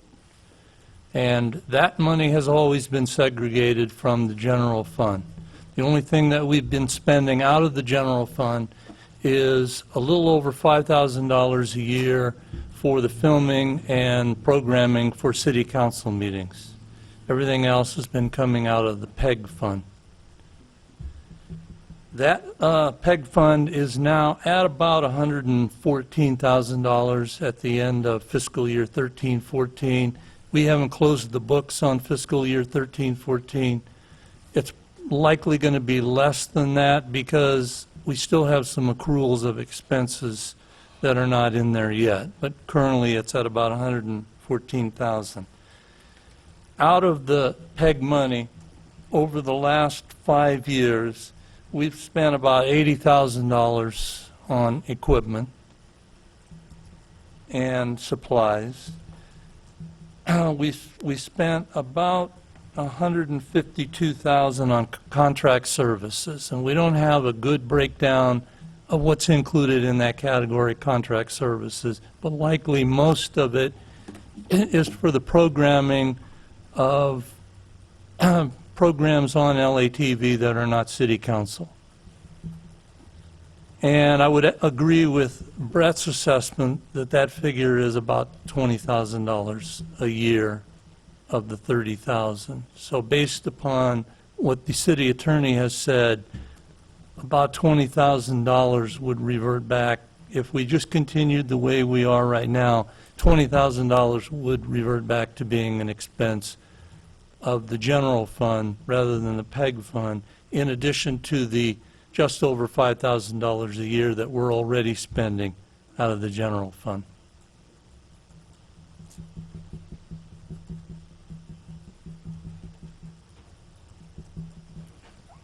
Anyone? So if, just a question on that, so that of the 80 and 150 is 230. So of that, I mean, really the ratio of $150,000 to 80, the 80 was spent appropriate for the right use. 150, we're kind of in that gray shaded area. And then you're saying true it up now, we've still, you know, kind of the argument you hear from the TV folks is, hey, you know, you guys got to start investing that money. That money's for us. And it's actually true. As a matter of fact, we've been spending most of it on the operation, which should have been a general fund money, maybe paid for by the 5% that we're not talking about. So really, that PEG money is for the capital and equipment, and we're spending 10 grand a year right now. I mean, that's the summary of where we're at. That, about $80,000 over a 5-year period. Okay. Yeah.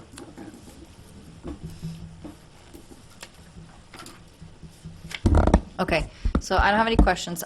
Everybody's kind of spoken with regards to how they feel. Earlier on, I said that I'm not supportive of the recommendations today. I think that right now, we leave the station as it is. We don't expend any extra cash until we have a better idea of what's going on, which is kind of what Richard recommended with his motion. But I just want to address some of the things that were said. The 501c3, Dean, I understand what you're saying because there's more flexibility. The only problem is that there's no oversight really by the city on a 501c3. And when we first came on the council, they had mistakenly not paid their taxes for a couple of years, which put us into a compromised position. That's why we brought it back in-house. And at that time, I think we were bringing in $150K per year, maybe $124,000. It's been a while since we've seen those numbers. And of that, I believe 3 shows were being produced. So I wouldn't say we were getting the best bang for our buck on that. Now, John, you were real involved because you were a new member on that board, and you were the one who brought it to the attention of the council that there were some shady things happening. So I personally, while Dean, I totally understand your purpose for wanting to do that, I wouldn't support that just because we've seen in the past what kinds of problems that can make. And as far as production, I'm not good with technology, but my son says he can video something with his phone, download it to his computer, edit it, and put it onto YouTube within minutes. So to me, I think the idea of the studio, to some degree, is antiquated. And that's why, on top of my reasons that I said earlier, I don't support the increase of our capital as far as the cameras and the recommendations for tonight, because I think that there's a much easier way that we could do this more cost effectively, and then those monies could be set aside for improvements to the actual studio as opposed to the, say, cameras, lighting, and things like that. I just think that there are simpler ways to do this. I think this is spending money that we don't need to spend, and I don't know that I'm supportive of spending general fund money to go out to find someone to fight the battle for us between the two factions. Like you said, I know we've been doing this for years, and I just think that we're in the same place we were years ago. And so I just think that we need to find another way to deal with this than spending more general fund money that I don't think we have.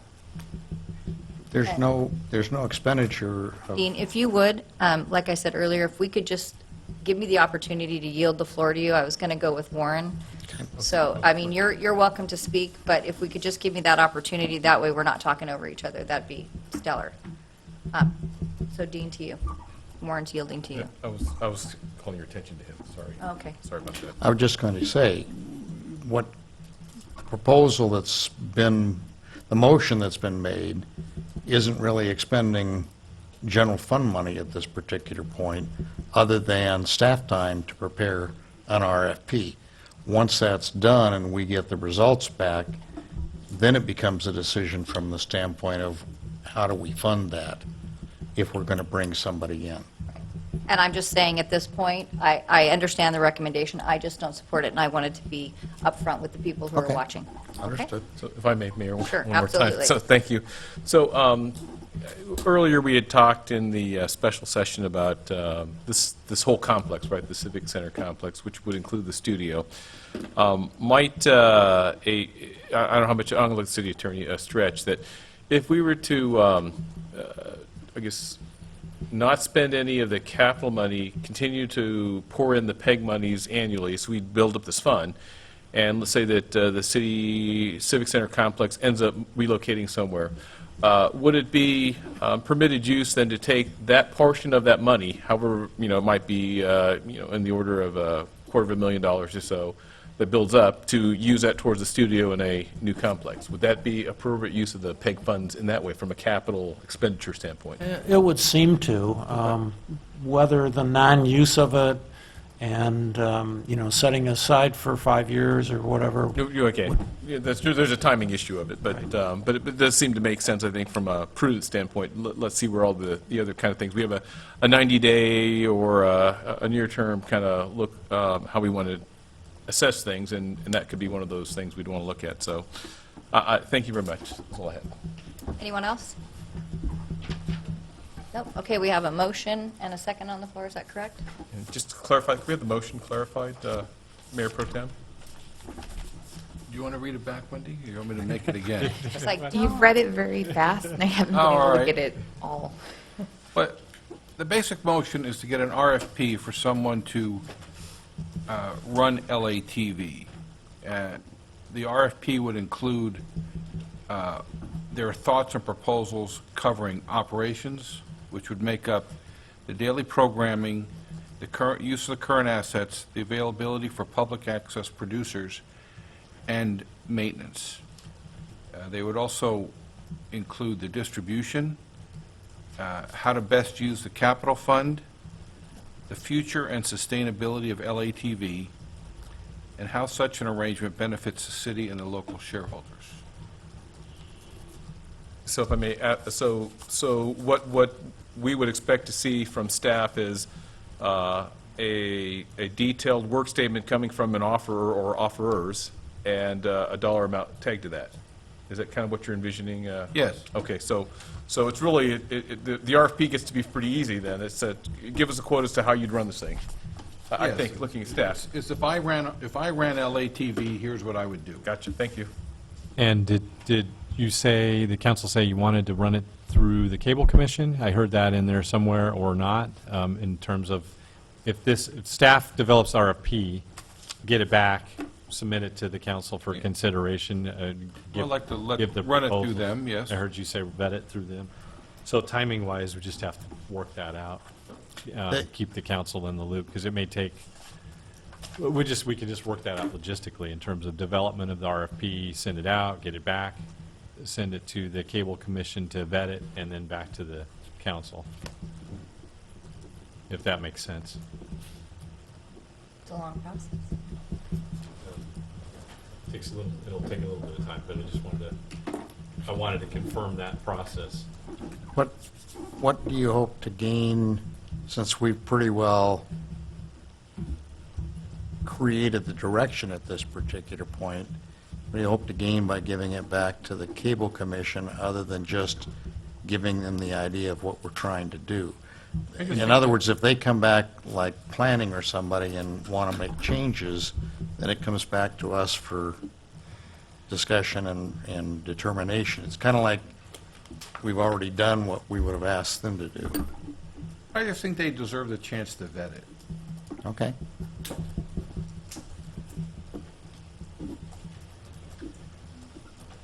And the Cable Commission itself, what is the reaction from them, just to be sensitive to being on a commission? So they unified, they put together a 4-0 vote on 2 items, they send it up, and I think, we're doing some good stuff here. Do they expect that that we're going to kind of take control over this again? And What I've told the Cable Commission is that I will follow up with, one of the Cable Commissioners is here tonight, and two, we're here. But I would follow up with the Cable Commission with the direction and action taken by the council tonight. Let them know what the next steps are. Because the next Cable Commission meeting is the Thursday before the next regularly scheduled council meeting. So depending on if it needs to go back to the Cable Commission, if we don't, we probably would not have bids back from the RFP. So I can give them an update on the action taken tonight, and that's likely what I'll be doing. I'll give the Cable Commission an update on the action taken tonight, and then let them know what the next steps are. So likely, I wouldn't be able to have bids back in time to vet it with the Cable Commission at the very next meeting, but it would be, I can give them an update. Okay. So, we're ready for a vote? Okay, all in favor, say aye. Aye. Aye. Any opposed? No? No. Okay, passes 3-2.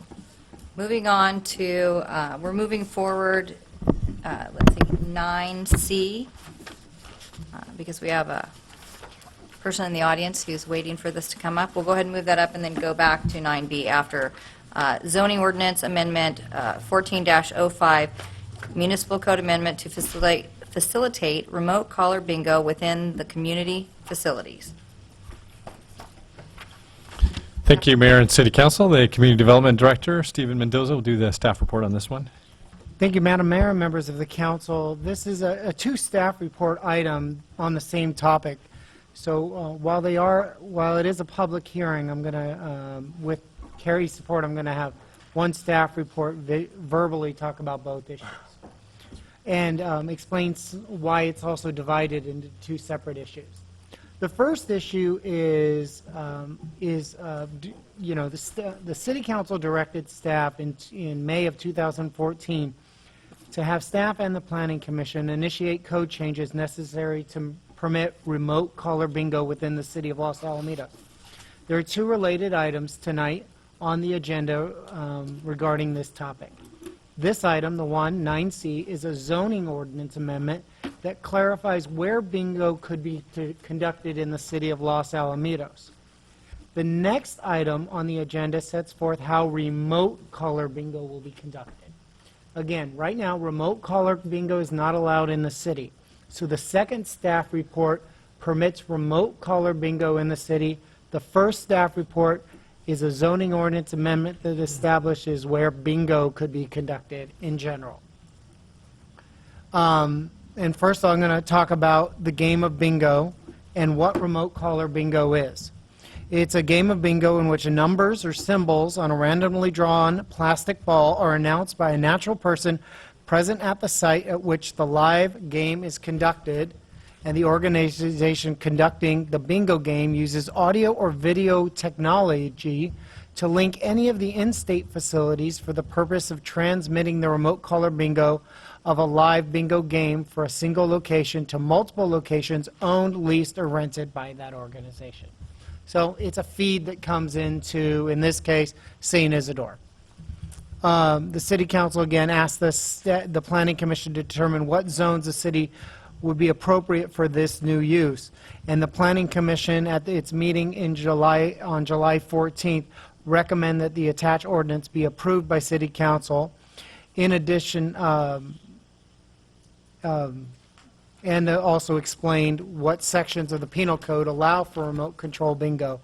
The Planning Commission recommended that the zoning ordinance be amended to specifically provide where bingo and remote caller bingo are allowed, in that bingo, which is non-remote caller bingo, bingo in general, will be added as an allowed use in the land use chart for the CF zone and to the CO, CG, and PM zone.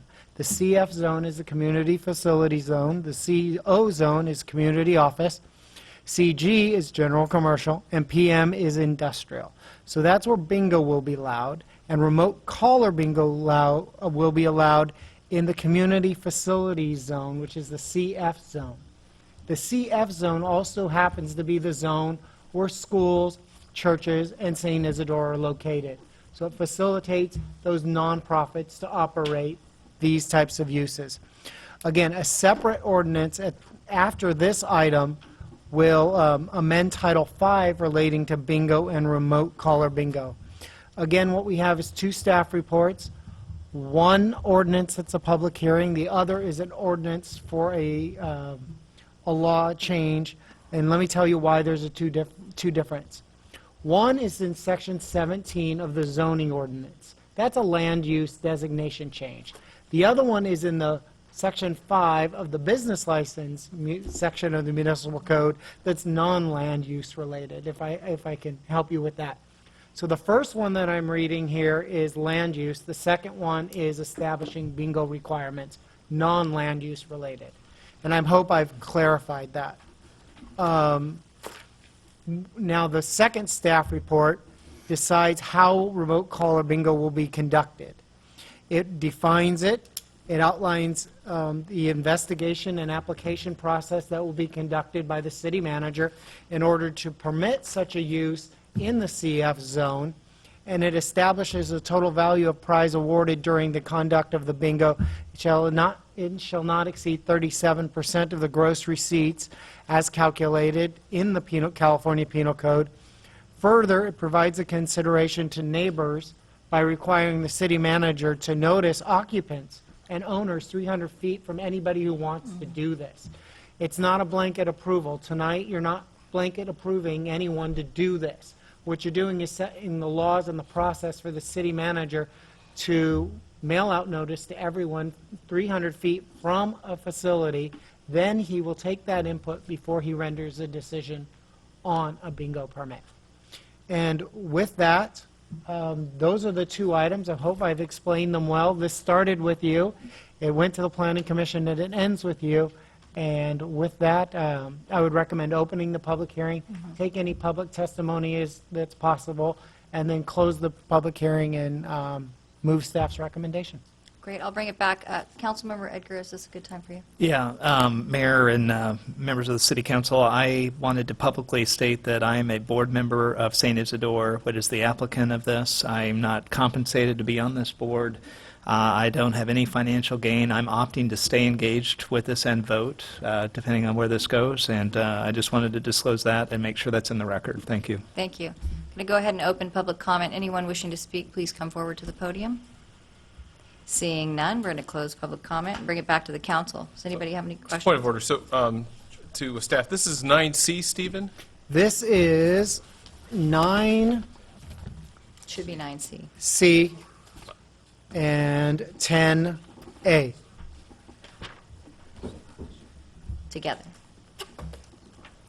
We're going to take action separately on Right. them, though, correct? You have He's separate, just- different recommendations with both items. 9C is the public hearing that's required. Okay, thank you. All right, so we're bringing it back to council. Any questions? Does anyone have a motion? I'll move approval of I'll second it. 9C that determines the exemption. You want to read it, what it is, so that we get it in right? By title, which is an ordinance of the City Council of the City of Los Alamitos, California, amending Chapter 5.16 relating to bingo and adding Chapter 5.18 relating to,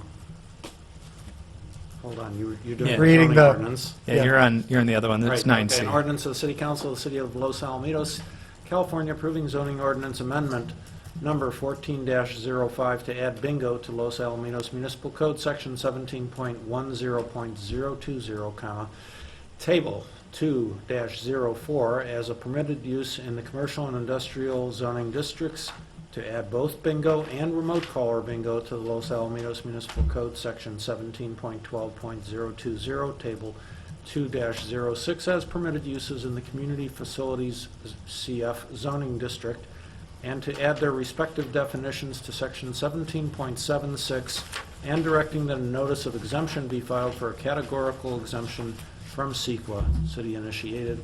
Appropriate motion is to waive the reading and introduce. So move. I have already seconded, so. All in favor? Aye. Aye. Any opposed? None? Motion passes. Now we Okay. go to Moving on to 10A. 9. Can you read the other? We do 10A as part of this? Can I read the other one? We were happy. 14-06. Pardon me? Next is ordinance number 14-06, Okay.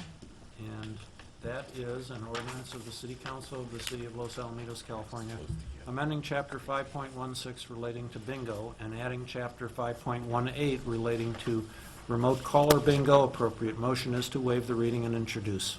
Okay, so just for the record, we're moving this item up ahead of 9B, just because we haven't addressed 9B, the public hearing. Right, because So we've just already for- had the staff report on Right, well, this. just for Wendy, so that she has it for hers, okay? So Mayor, as a point of order, did we open up for a public hearing? Yes. Did we? Okay. On 10A, well, we haven't really gotten to that yet, so. I'm just wondering how fast Yeah, we're yeah, going. no, we're just going out of order, so I just Okay. wanted to make sure Wendy had it down. But- All right, Excuse me, 10A isn't a public hearing, is it? Public comment. Oh. Okay. anyone else? There's no public hearing, but if you want to ask for comment. Well, no one spoke in the Right. past, so I really wasn't going to open it, but if there's anyone who'd like to speak, raise your hand and I'll go ahead and do so. Seeing none, we'll go ahead and move on with the item. Okay, entertain a motion? I'll make the motion. Okay, any questions? All right, all in favor, say aye. Aye. Any opposed? None, motion passes. All right, so we'll go back to public hearings, 9B, zoning ordinance amendment 14-0 for municipal code amendment to allow for affordable housing in the city without a conditional use permit as required by the State Department of Housing and Community Development, citywide and city initiated. Staff report, please. Thank you, Madam Mayor and members of the council. The state of California would like the city of Los Alamitos to treat affordable housing developments the same process as any proposed housing development in our community. The state has requested that the city remove the requirement for affordable housing developments to go through a CUP process that other housing developments do not have to go through. The city has promised to do so, and the state has made approval of our housing element contingent upon us doing this in the first year of the housing element. The Planning Commission has reviewed this and has recommended that the City Council remove the requirement of a CUP for affordable housing developments. That doesn't mean that affordable housing development won't go to the Planning Commission for site plan review. It doesn't mean that but it just doesn't go to an extra level that may discriminate towards people that are of a different income level. From here on in, affordable housing developments will be treated the same process as any housing development proposed to be developed in the city of Los Alamitos. And with that, this is a public hearing, and I recommend before the first reading, we open the public hearing and take any testimony necessary. Sorry, I'm getting a little straightened out up here. Okay, bring it back to the council. Any questions? I'll open the public hearing. Anyone wishing to speak? Seeing none, we'll go ahead and close public hearing, bring it back to the council. I'll move approval. I'll second. And this is an ordinance of the City Council of the City of Los Alamitos, California, approving zoning ordinance amendment 14-04 to allow affordable housing as a permitted use in the residential zoning districts, R1, R2, and R3 of the city without a conditional use permit, and directing a notice of exemption be filed for a categorical exemption from CEQA. This was city initiated. The motion was to waive the reading and introduce. We have a motion and a second. All in favor? Aye. All opposed? No. Okay. Motion passes. We'll move on to number 11, discussion items, 11A. Provide direction to the voting delegate regarding the 2014 annual conference resolution packet. Staff report, please. Thank you, Mayor and City Council. Have the city clerk do the brief staff report on this item. The League of California Cities Annual Conference is scheduled for Wednesday, September 3rd through September 5th in Los Angeles. One aspect of the annual conference is the annual business meeting, where membership considers and takes action on conference resolutions. The annual business meeting will be held on Friday. Mayor Graham Mejia is registered to attend and is the city's voting delegate. This year, one resolution has been introduced for consideration. Resolution number 1 seeks to highlight the environmental and public safety issues triggered by illegal marijuana cultivation.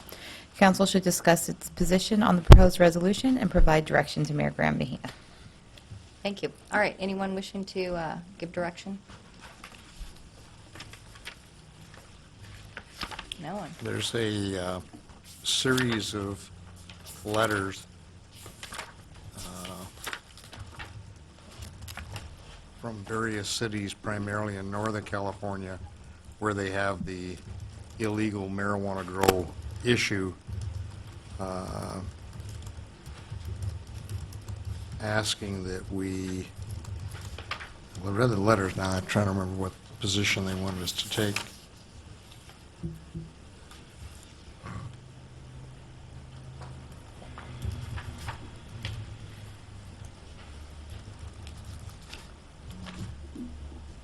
I guess supporting the resolution that's being submitted. So I would move that we follow the lead of our cities up in Northern California.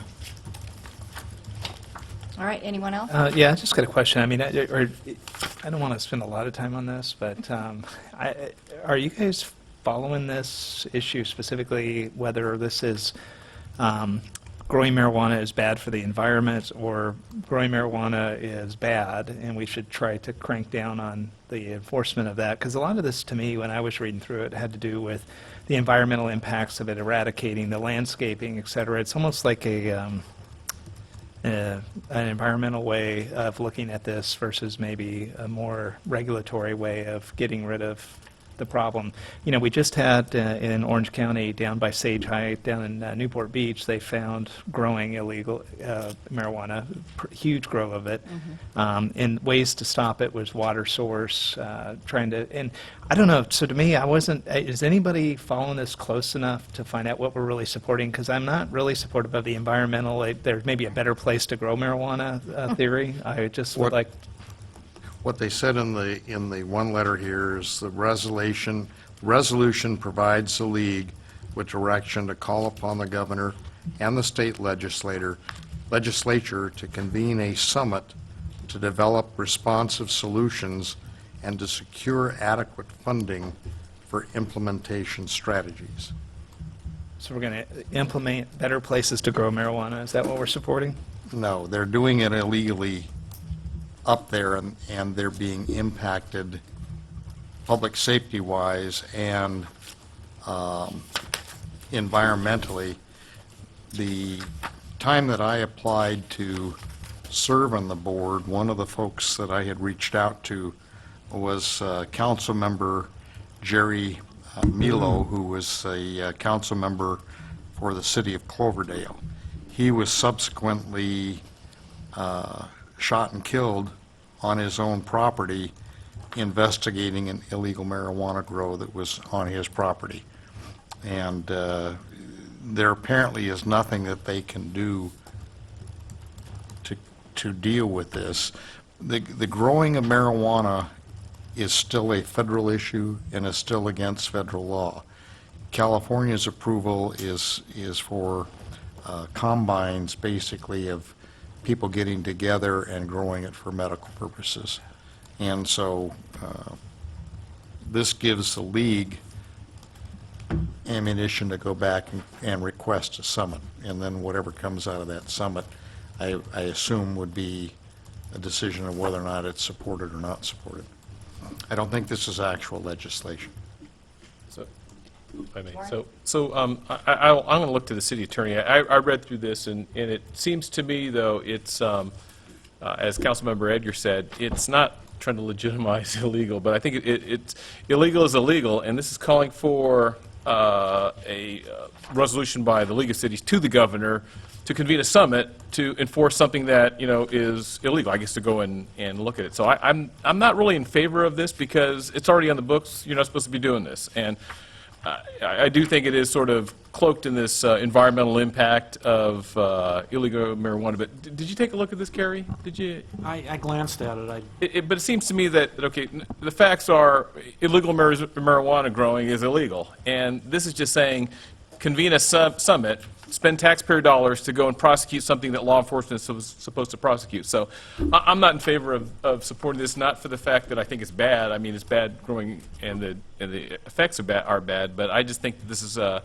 only redundant, but you know, asking us to tell the governor to spend money that he's already supposed to spend.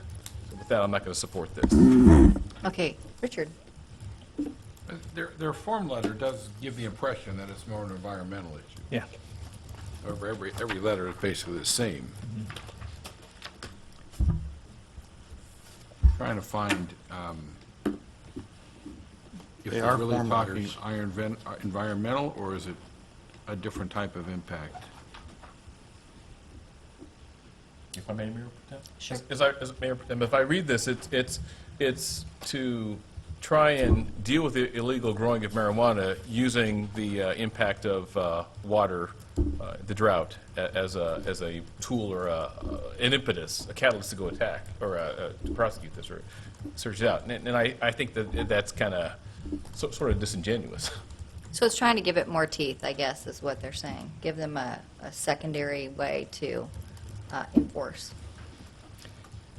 I think if you have an opinion on CEQA, then this is just taking CEQA as just another weapon, and not that I'm against it, but I just think that that's not the best use of CEQA. It's already being used to make it hard for legitimate businesses to go out and conduct business. So, Richard, do you mind, are you ready, or Dean has some additional comments? The comment on the last page of the league material says, "This resolution seeks to highlight the environmental and public safety issues triggered by illegal marijuana cultivation, calls upon the league, the governor, and the legislature to take action by convening a summit to address the environmental impacts of such cultivation. It also calls upon the state of California to provide solutions in response, including sufficient funding to decisively address the problem."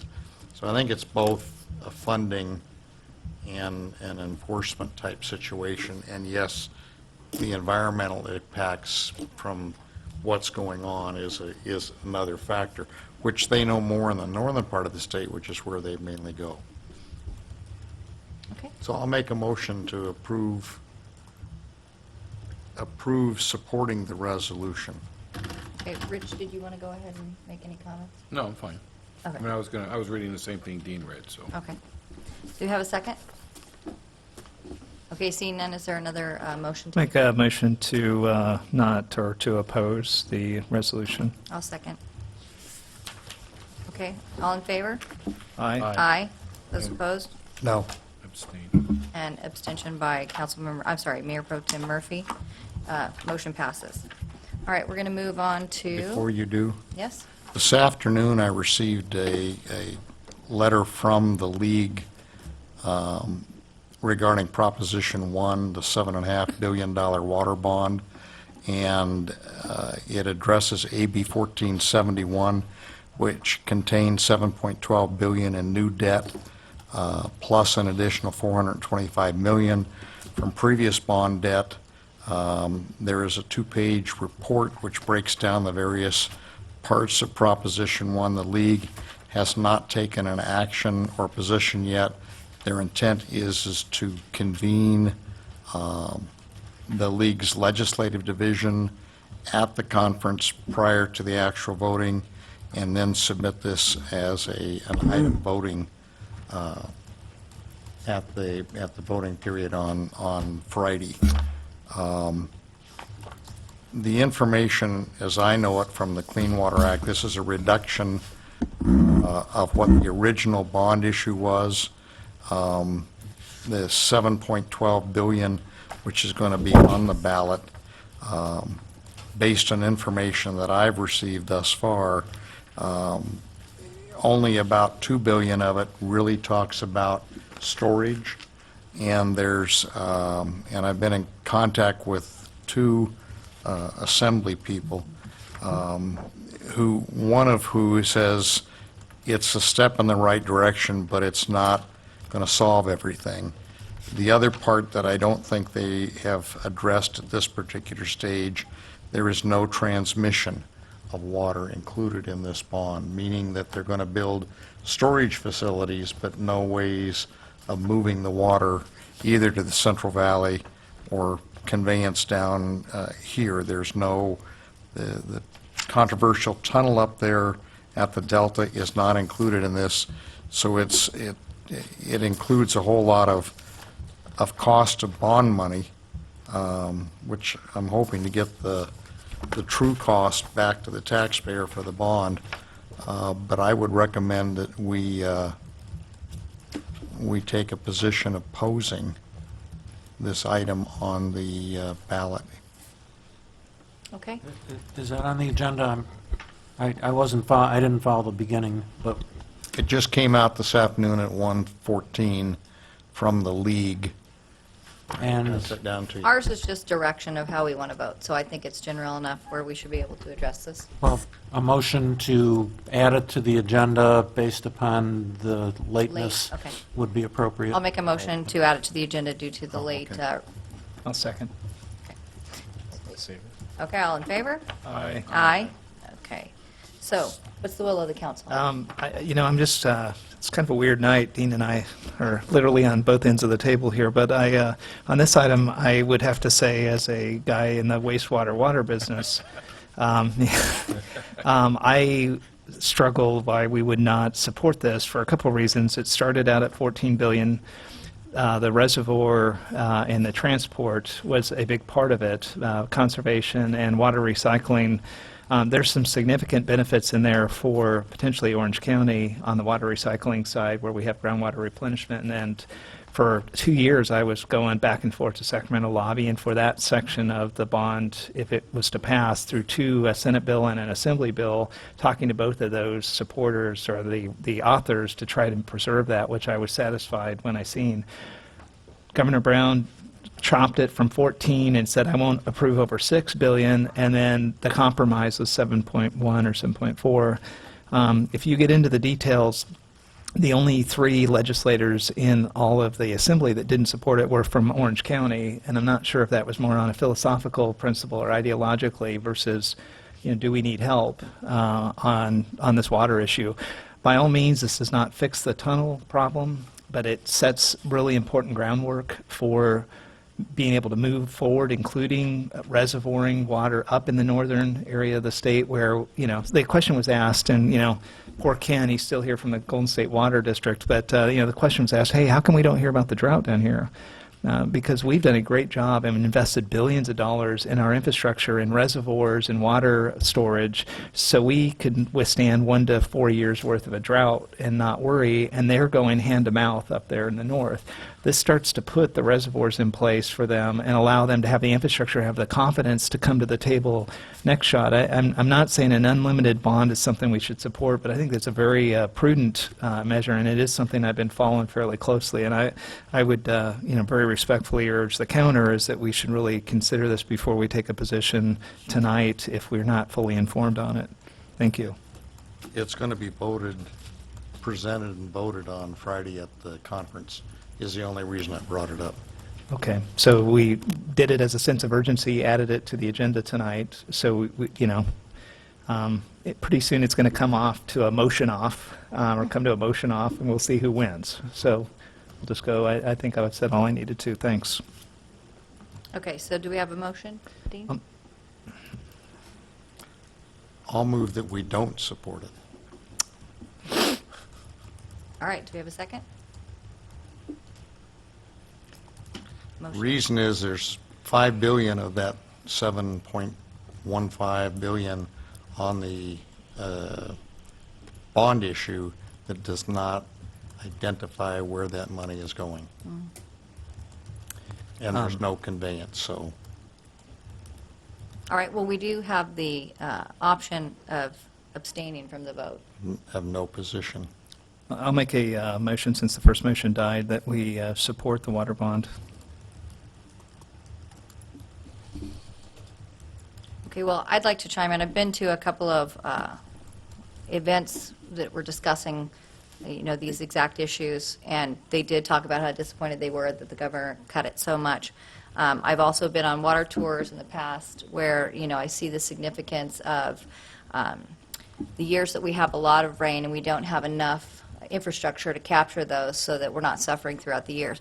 I do, though, take what Dean said about the, was it 5 million, Dean, or $5 billion. 5 billion, I apologize, 5 billion not being earmarked. So I'm a little uncomfortable moving forward, just giving them kind of carte blanche to do with that money as they please. Troy, do you have anything to add to that? Yeah, with I regards mean, to that? I would ask, and I mean, this is the hard part, if you take a look at the $5 billion not earmarked, I'm not questioning the statement, but it is marked for specific use, for projects to be determined through the stakeholder bases of the different watersheds. So you wouldn't want it hard-lined, wired into specific uses until you actually can adjudicate the best use for everybody in that region or across the state. So I think it was done exactly right, and it's, and to be honest, it's a significant amount in that category, and the hard part is how do you spread it evenly where everybody gets a share, and I think that's the way you would want $5 billion spread. You don't want it locked in by all these political forces before the people get a chance to vote on it to see if they're even interested. That's definitely how I'd like it spread, so, I support that. I'll go ahead and second the motion by Councilmember Edgar. I think the water is important. I think up and down the state, our economy is based on, is not based on, but certainly water helps our economy, the crops that grow in Central Valley. So I understand Councilmember Gross's concern about how to distribute it, but I think part of the first step is we have to store it somewhere. So I'll go ahead and second the motion. Okay, so all in favor, say aye. Aye. All opposed? No. No? Motion passes. Okay, we're going to move on to 11B, which is award bid for pool project, CIP number 1415-01. Staff report, please. Thank you, Mayor and City Council. The Director of Recreation and Community Services, Corey Licken, will be giving the staff report on this one. Madam Mayor, members of the City Council, thank you. On July 24th, construction bids were publicly open for the construction of the pool project. 2 total bids were received. The low bidder was from Commercial Aquatic Services of Anaheim. The total bid amount was $156,960. This bid significantly exceeds the appropriated construction budget of $80,000. So staff is proposing to award items 1 through 4. The bid project consisted of repairing the broken dive blocks, repairing the lane hooks, draining the pool to fix the leaks, paint the bottom of the pool, the lane lines, and the depth markers, and put in place new underwater pool lights and the appropriate wiring. This is the 3rd time this project has gone out to bid. The first time there no bidders came in. The second time one bid was received, and it was higher than these dollar amounts, and 2 bidders this time. Staff, the city engineer and myself personally spoke with and contacted 15 companies about the pool project, including local companies that have worked on the pool currently and in the past, as well as placed advertisements in local papers and other publications.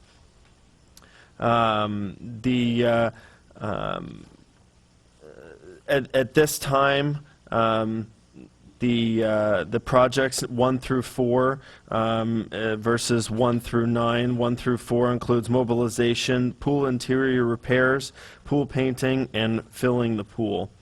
This project total comes to around $87,000, and the contractor has agreed to reduce to the reduced scope of work and the associated fees.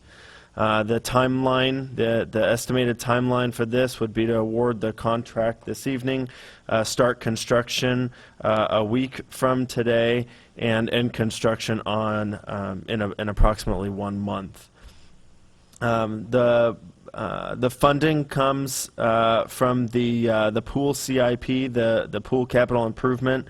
Has a balance of just over $46,000.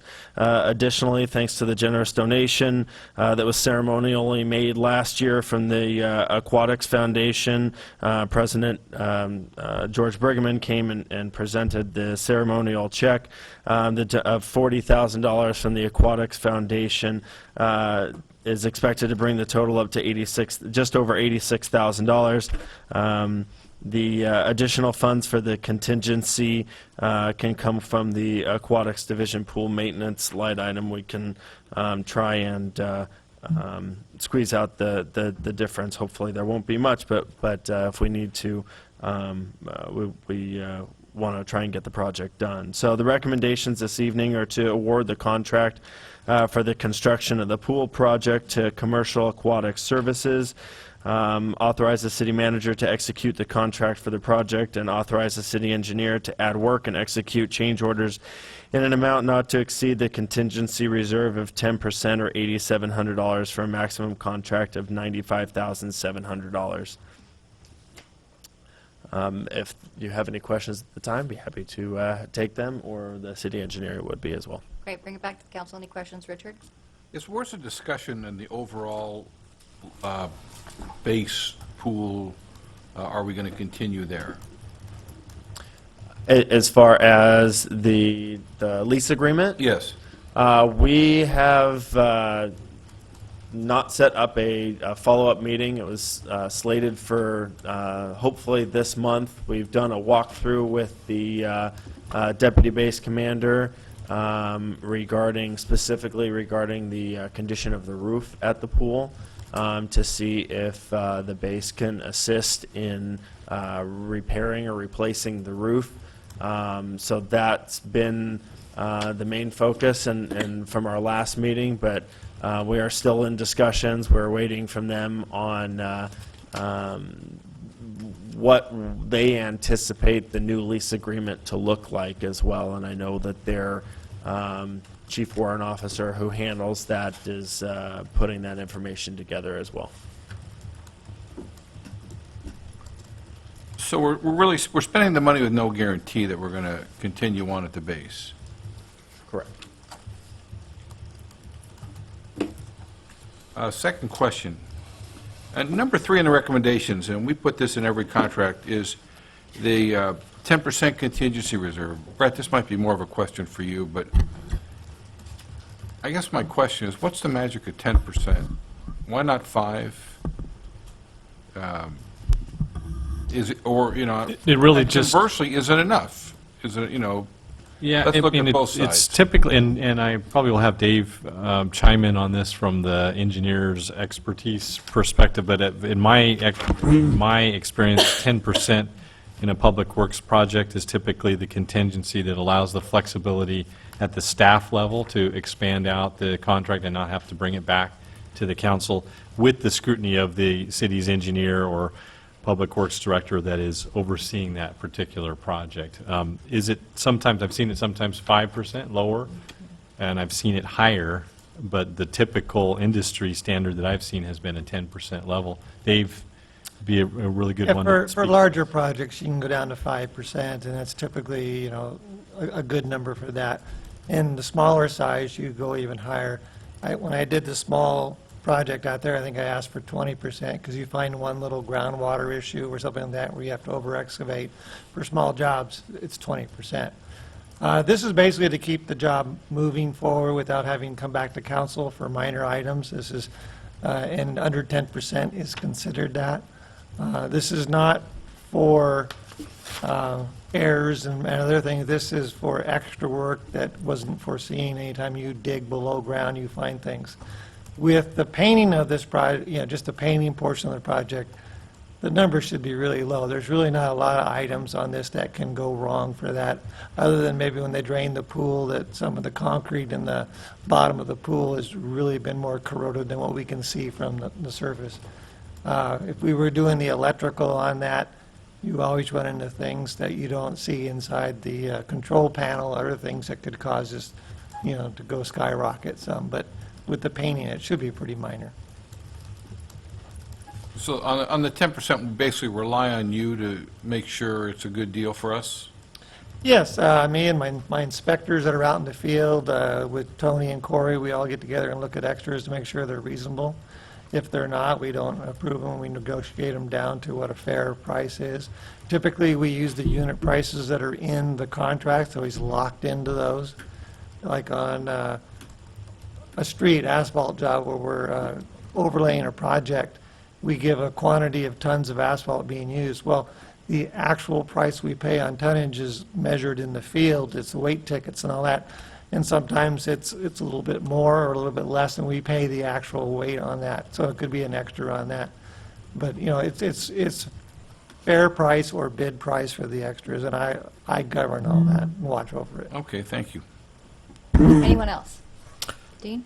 I would just point out, when we're talking about the lease renewal aspect of it, based on bills that I asked for copies of, the entire year, we spent $54,000 in electric costs at the pool. The gardener, or not gardeners, but the Pool maintenance. the farmers that are out there that have been farming all along. One of them is completely gone, the other one is, they're done, basically. And the basis plan is to bring in, and it's been approved through the federal government, through Department of Energy, a solar system out there that at this point has been talked about as being 30 megawatts. Base actual consumption is only 10 megawatts, so it may not be as big.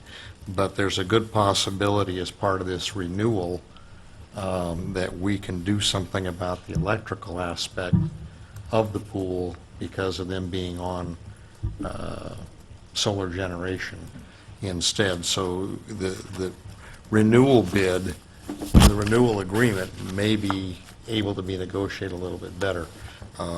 I had sent some requests back in, or questions back in on this because, you know, to drain the pool and spend $3,500 putting water back in to fix the lights and things like that that need to be done, it just seems tragic we can't do it all at one time. But the money is just not there to do it. So, you know, this looks like the best bang for the buck that's available at this particular point. Anyone else? Yeah, I'm with Rich. I'm struggling a little bit with this, only because, you know, doesn't seem like we're certain that we're going to be able to get this lease. So really what we're looking at, worst case scenario, is we throw $86,000 into a half-done project.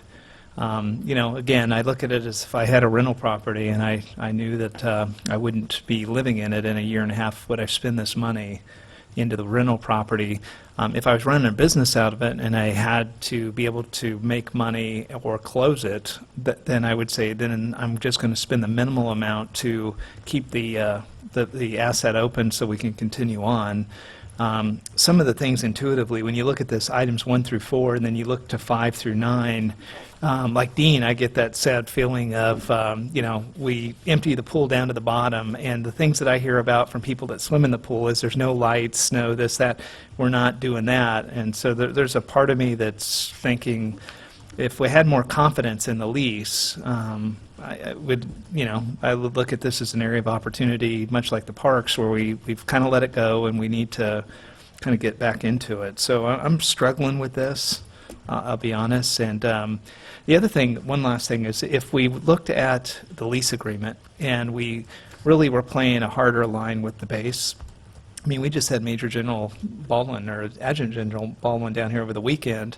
You know, what would happen with the base if we just walked away from the pool? I mean, they've built it into their morale process for their soldiers that go in there.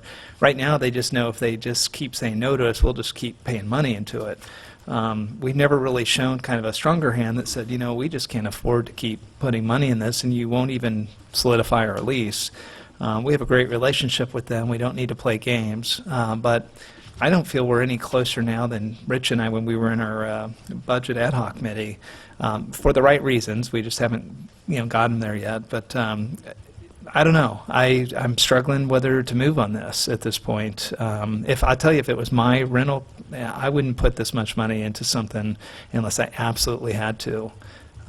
So I guess my question through my editorial is, you know, are these the most critical things? If we didn't do these, would we be able to continue to put on our programs through the end of 2016 without doing these, and kind of nurse our way to the end of the lease? And because I think it shows a message to the base that we're really serious. We're not just going to keep putting money in if they're not going to kind of sign up to this. I got to be honest too, a solar farm on the base, if anybody drove to Vegas lately and seen that solar farm, I don't know what is what that's going to be like and how serious it is, but that's a whole other issue that I think that would have an effect on the community until we really understand it. So I don't want to bank on that yet.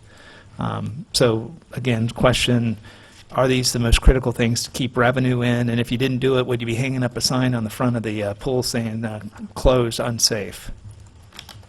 It's a difficult question to answer because I don't know. Is it critical? Yes. Is it absolutely mandatory? No. Like I've stated before, you know, our main goal at the pool is to teach people how to swim, make them safe, at the same time keep everybody safe that's in the pool. Without the bright white bottom of the pool, some of the old paint is coming through. You can actually see the old USA water polo ball and logo emblem in the middle of the pool starting to come through, and the concrete starting to come through, so it's starting to get a little blurry. Staff are very, very diligent, very well trained, but again, without a very clear white bottom, it can sometimes be a little hazy to see the bottom of the pool. And the idea of a painted pool or a plastered pool where it's bright white is you can clearly see images on the bottom of the water. We're talking 5 to 9.5 feet with, you know, ripples on the water when people are swimming. You want to be able to see the bottom as clearly as possible. Can we see the bottom? Yes. Is it getting a little hazy because the concrete is coming through? Yes. Are we in imminent danger? I don't believe so with the diligence of the staff. But you know, of the two projects, we've thought that this was the most critical. We have the lights from the stadium lights that if one or two burn out, we can replace those, and there's enough light to be able to see the bottom of the pool even at nighttime. Obviously, the lights inside the pool do help. From a revenue perspective, the swim club currently has to purchase like pavers to put on the bottom of the pool because the black lines are no longer in compliance. They're not visible enough for the kids to be able to follow in a swim meet. So they're having to expend more money or cancel their swim meet.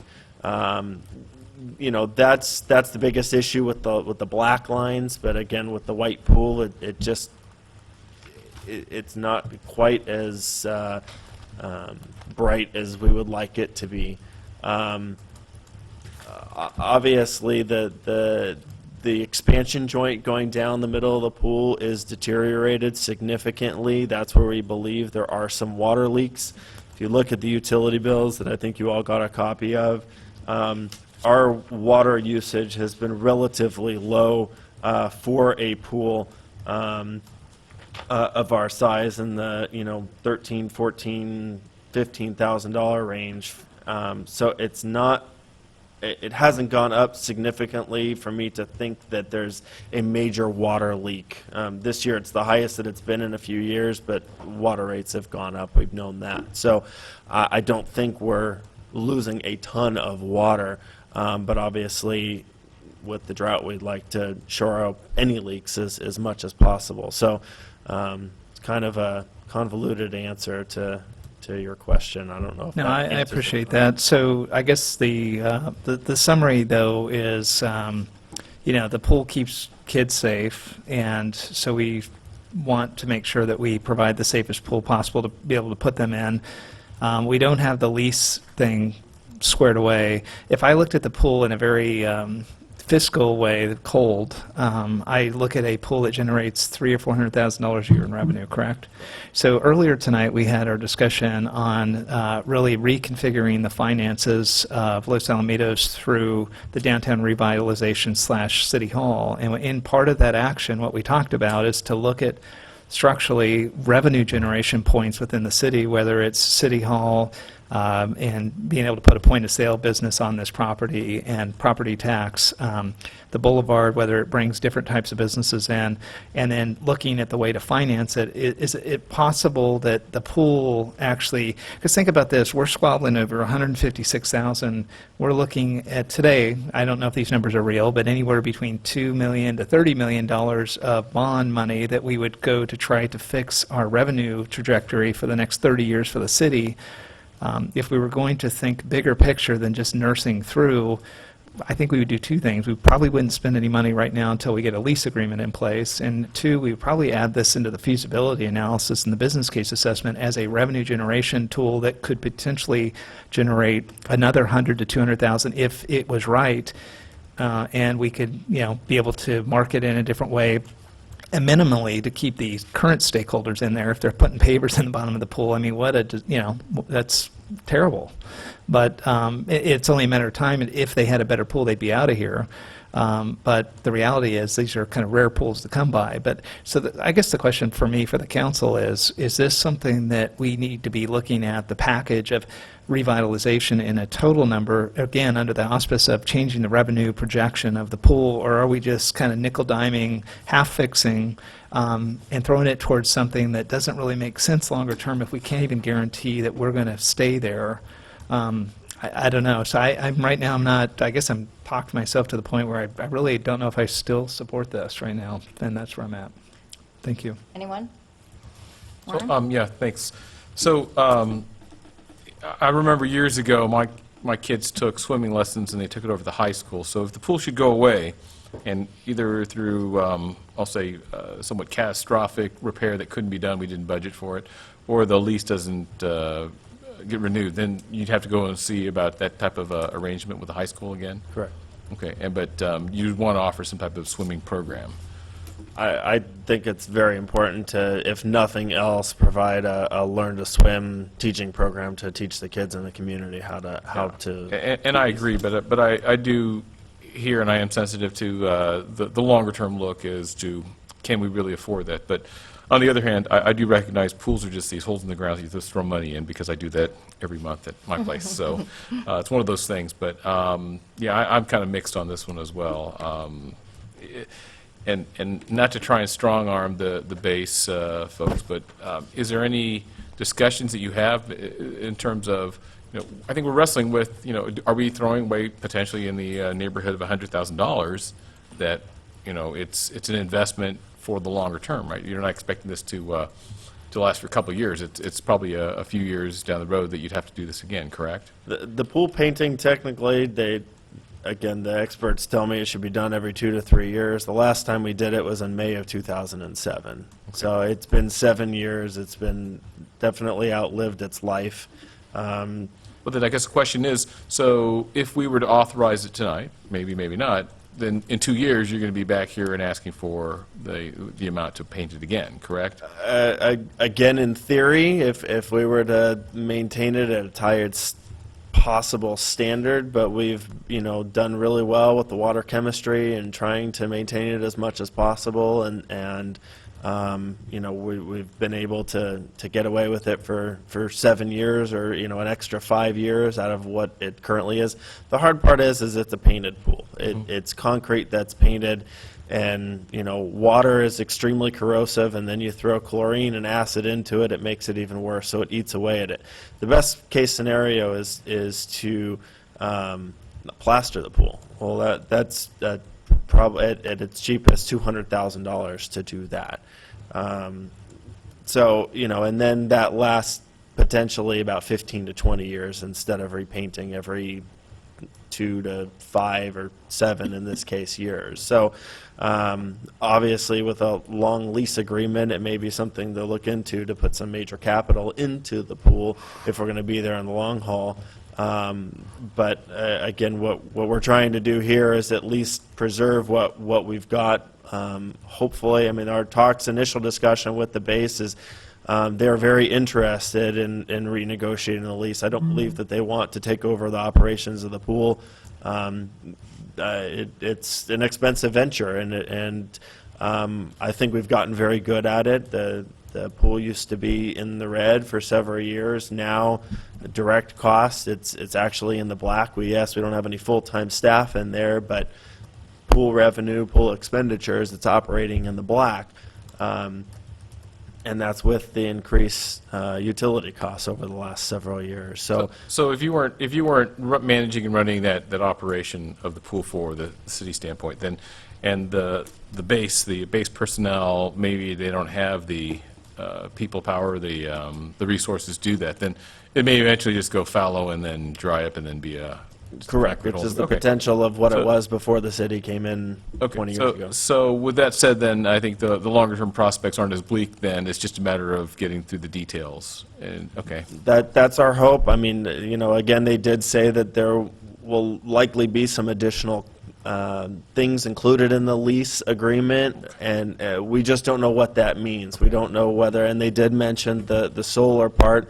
What we don't know is, are we still going to have to pay for that, the electricity, whether it's solar, you know, whether the bill comes from the base through solar or whoever they contract with, or whether it comes from SCE, are we still going to be responsible for an electric bill? And if so, what's that going to be like? Is it going to, can we lock in a rate now that'll be good for 20 years, or, you know, is it going to fluctuate and continually increase like it has with SCE and with the base? So I think the prospects are promising, but obviously it's very difficult to nail anything down and get a final decision because we don't know what any extras they may throw on top of it. If they're going to start charging us for security or for fire protection or that sort of thing, the cost could go up significantly. We just don't know, and we don't have that information at this time. Yeah, we're trying to encourage them when we meet with them of the importance of the pool to the base and to the community and the U.S. Water Polo Foundation, and that being a landmark there. They're very interested, at least when we had talked to Lieutenant Colonel Nathan Range. He, speaking on behalf of the base, was very interested. Does that translate to funding from the base? We don't know that. We're trying to show, Corey's trying to show and his staff, the use of the military on the base, and we're able to show a pretty significant use in terms of patronage there by the base personnel. So we're going to continue to market that to them too, to try to show the importance. And I think also we need to test the pulse of the community out there in terms of, will there be a community rally to start raising funds for future of the base too as we get closer to this 2016 Okay, lease. Rick? When does the lease end? February 29th, 2016. Wow. So we have a year and a half? Year and a half. How much of a safety issue is this, Corey?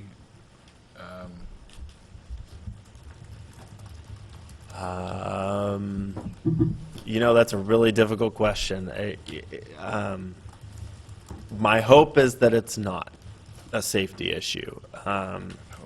If it continues to get worse and the paint continues to deteriorate, it will become more difficult to see the bottom of the pool.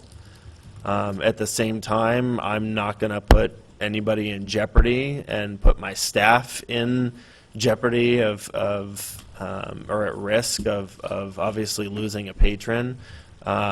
So that's going to be, you know, that is our first and foremost concern. If this doesn't get approved, we'll continue to watch it, and if it does become unsafe, we will shut the pool down until I can come back and either get funding or get approval that we permanently shut it down until we can work something out.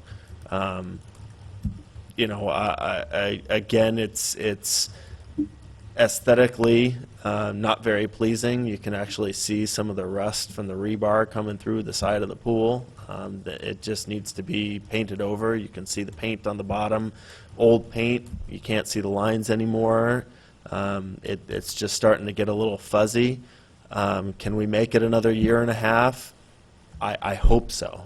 Again, it just depends on how much worse it gets. Of course, I think I'm a reluctant yes. I wish the lease was further along. Understand it may not be, but I think the safety considerations are going to have to win out in this case, in my mind. Thank you. Dean, I'll let you go in just a second. Let me make my real quick comments, and then I'll bring it back to you. I think that I'd like to see this continued to another council meeting after we have the opportunity to decide how those new funds in the reserve could potentially be spent. Because like Councilmember Edgar said, instead of doing a half of a touch-up job, we may potentially be able to get the full funding for everything to be done, which saves that water in, water out, you know, an additional time, which is what was the cost on that, Corey? I believe it's about $3,500. Okay, so for me, it's not that I don't support it, And I understand the discussions regarding the negotiations of the contract. I think that's in our best interest too also, but like Rich said, it's still about a year and a half out, maybe a little less than that, or maybe a little more. But I really do think that before we agree to spend this money, we might want to look at the opportunity we have to do the complete job for both safety purposes and cost savings. So other than that, Dean, I'll go ahead and pass it to you. I was just going to share, the pool is 71 years old. So it's the idea of it lasting another 70 years is probably out of there from the standpoint. And as we look forward in terms of the types of things that we're doing, and I think this needs to be part of that negotiation with them. It was green slime when the city took it over. And I can pretty much assure you, they don't have the money to maintain it, nor the staff, and it'll go back to green slime.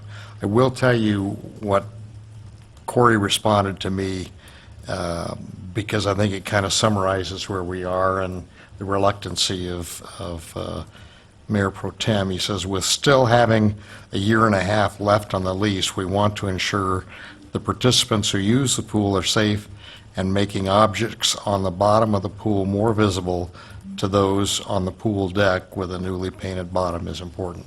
So I think at this particular stage, we're kind of in a rock and a hard place. I know that we've replaced lights when I was on council previously, and I know that there was painting done, but I don't think we really have any choice at this point. We still have a year and a half of operation that we need to deal with, and then if we decide not to do the pool, we can't get the lease thing worked out, where do we go? School district's not going to be happy about wanting to talk to us, I don't think, about using the pool again. So, Okay, so what I'd like to do is I'd like to make a motion, at least give a stab at it, to continue this till we have the opportunity for our next workshop to discuss whether or not the council would want to address this item as a whole instead of breaking it down to just the first 4 items. I think it makes good sense. And let me just talk on the timing of it, and I'll let Corey speak to it, but when you speak to the next workshop, right now, we do have planned at a September 8th special meeting for the workshop to discuss the follow-up, or a follow-up meeting for the fund balance reserve policy and internal service fund policy discussion. But in terms of the pool and the timing, now, the plan is to get in and out fast during this season. Corey, can you speak to that? We picked this time for a specific reason. Our user groups are kind of on hiatus starting at the end of this week, and we're done with our swimming lessons after this weekend. And the user groups basically come back after a week worth of school or after Labor Day or so. So they're only losing about 2, maybe 3 weeks of downtime instead of a full 4 to 4.5 weeks. Same with us. So the timing works out well to shut the pool down starting next week. If it doesn't happen during this time frame, we won't be able to shut it down like after the next council meeting. We'll have to plan with all of our user groups, plan with our schedule as to when will then be the next best time for everybody. And typically, most of them want it actually shut down in August, but that would impact our programs altogether. We tried the first time to do this in December, and they were all very happy it didn't get any bid because they don't like to shut down during winter break time when they utilize the pool a lot. So tried to take that into as much of an impact when trying to schedule it, that the tail end of August and early September is the best time for them.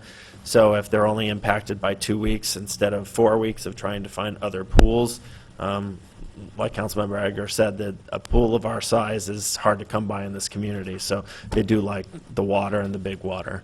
So just to keep that in mind. Right. And just to talk about the funding and what we're talking about right now, to get to the original scope of the RFP that you sent out, it would require another, based on the low bid that was submitted, another approximately 70,000. right. Correct. So then, and that portion you can go back and use if the council wanted to go forward with the appropriation for the additional money based on future direction.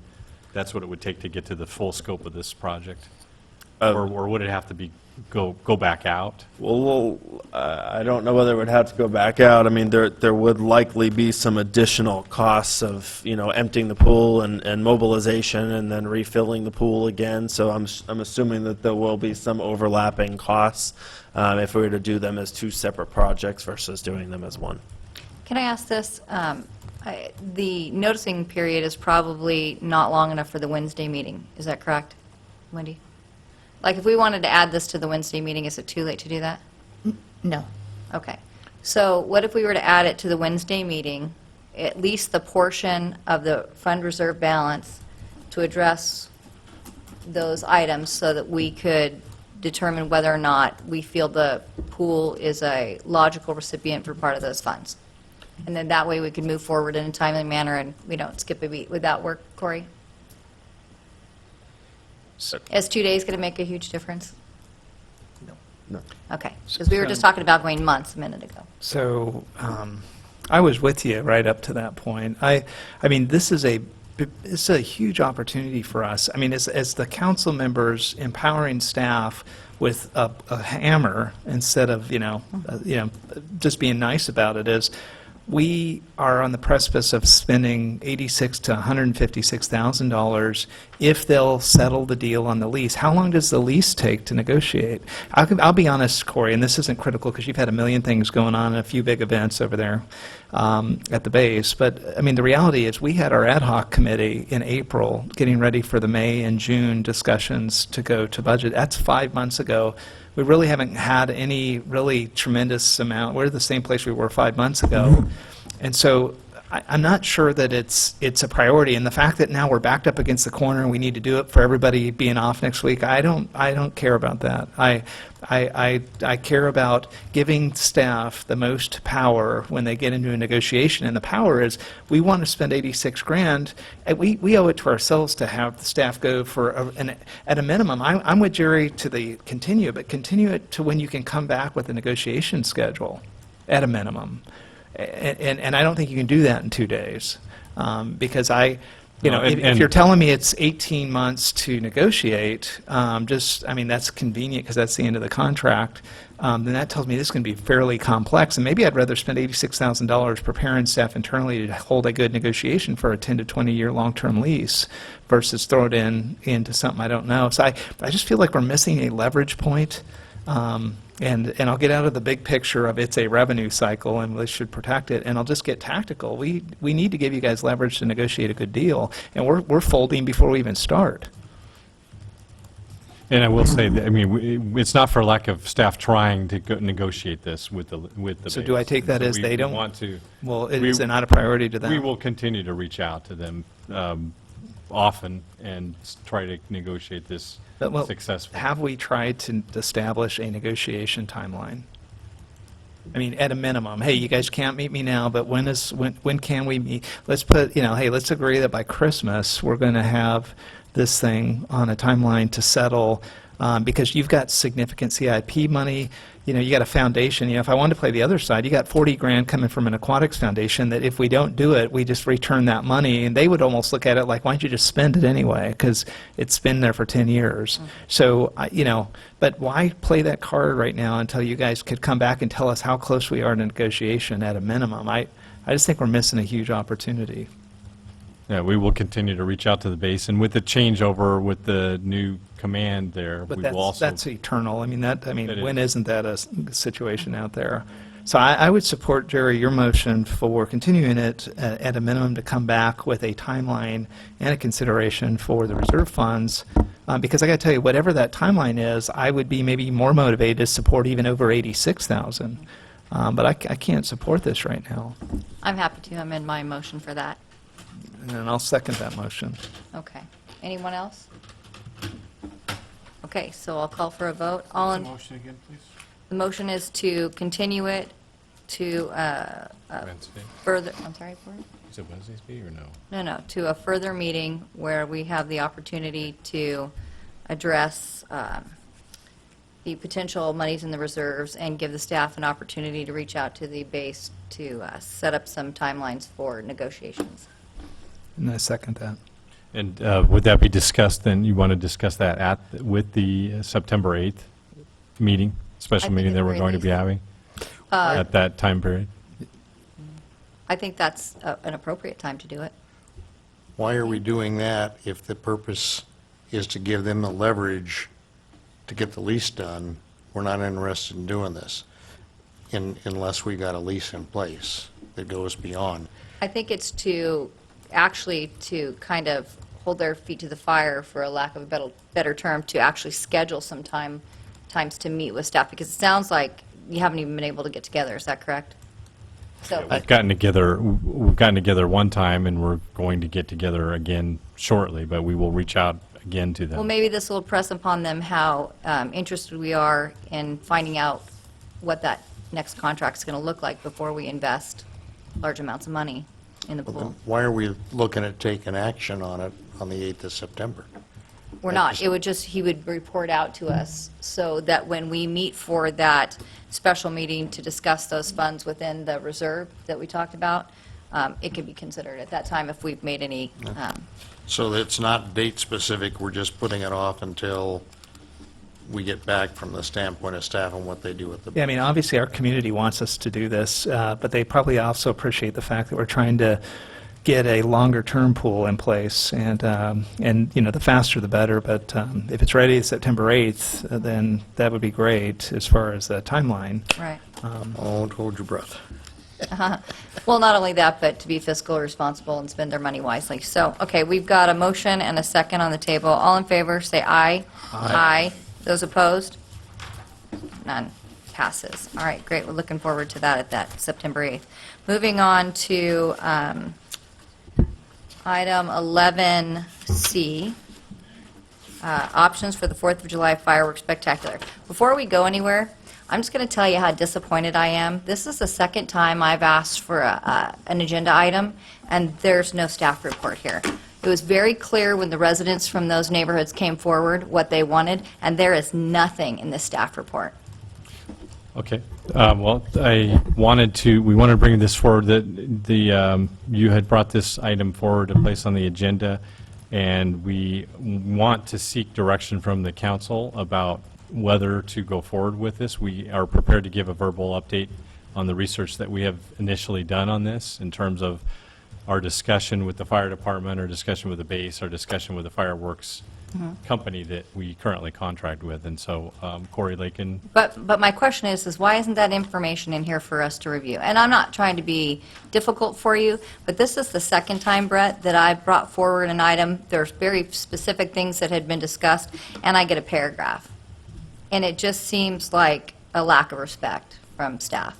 No, I apologize for that. That's not at all what it is intended to be. It's intended to, we are seeking direction. We've done this on several other items where we've gone forward to the council based on a request by a council member to seek direction to move forward further with this. So we need to get direction from the council as a whole as to whether or not the council wants us to move forward with this and expend our resources on this item. So we need to give you an update of the research that we have done so far. Okay, so that's my question, not to beat a dead horse. Why isn't that information in the staff report, is what I want to know. Because it would have been good for the council to be able to review it and digest it before we came here tonight. It was very specific. Can we have them move closer, back into the original place? Can we shoot them higher in the air? And if so, what's the cost going to be? And I understand you're going to give me an oral report on it now, and that's great, but it should have been in the staff report. And Richard, you commented on the last one that we brought forward, even though, Troy, you didn't agree with it, with regards to the trash contract and whether or not it should go to the lowest responsible bidder. Should we go out to a vote of the people if we didn't want to go with the lowest responsible bidder? And we got a paragraph. And Richard even said, this isn't even a staff report. So this is the second time. So I just want to put you guys all on notice that if you need more information from me, please reach out to me, but don't give me another staff report like this. And I did voice the same concern today to Brett. Okay? I would also say the Parks and Recreation meeting minutes that went out, at a minimum, probably could have been attached, which did a post-evaluation of this event. I get that, but you No, understand no, what I'm saying? I'm just saying that, and that's not in this either, so. Okay, we will Okay, include that information in the thanks. future. At this point, we'll give a verbal report. Corey? We, after the last council meeting, and prior to that, actually, we reached out to both the JFTB through their fire department and through base operations, as well as with the fireworks company. We just had the meeting with the fireworks company late last week, but we did receive some information back from both the fire department and base operations actually last week as well. The short answer to your two questions are, can it be moved back to the old location?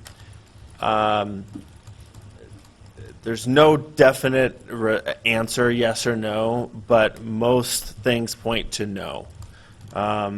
There's been some regulation changes on the distances and the fallout zone, and maps that have been done by both the fire department and the fireworks company, and the buildings on the base, as well as the homes, are within the fallout zone.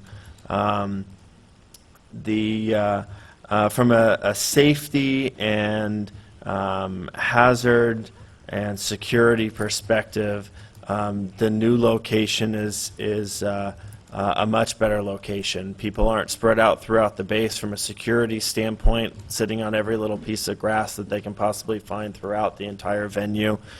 So from a security standpoint, they like the new location where everybody is corralled in one area.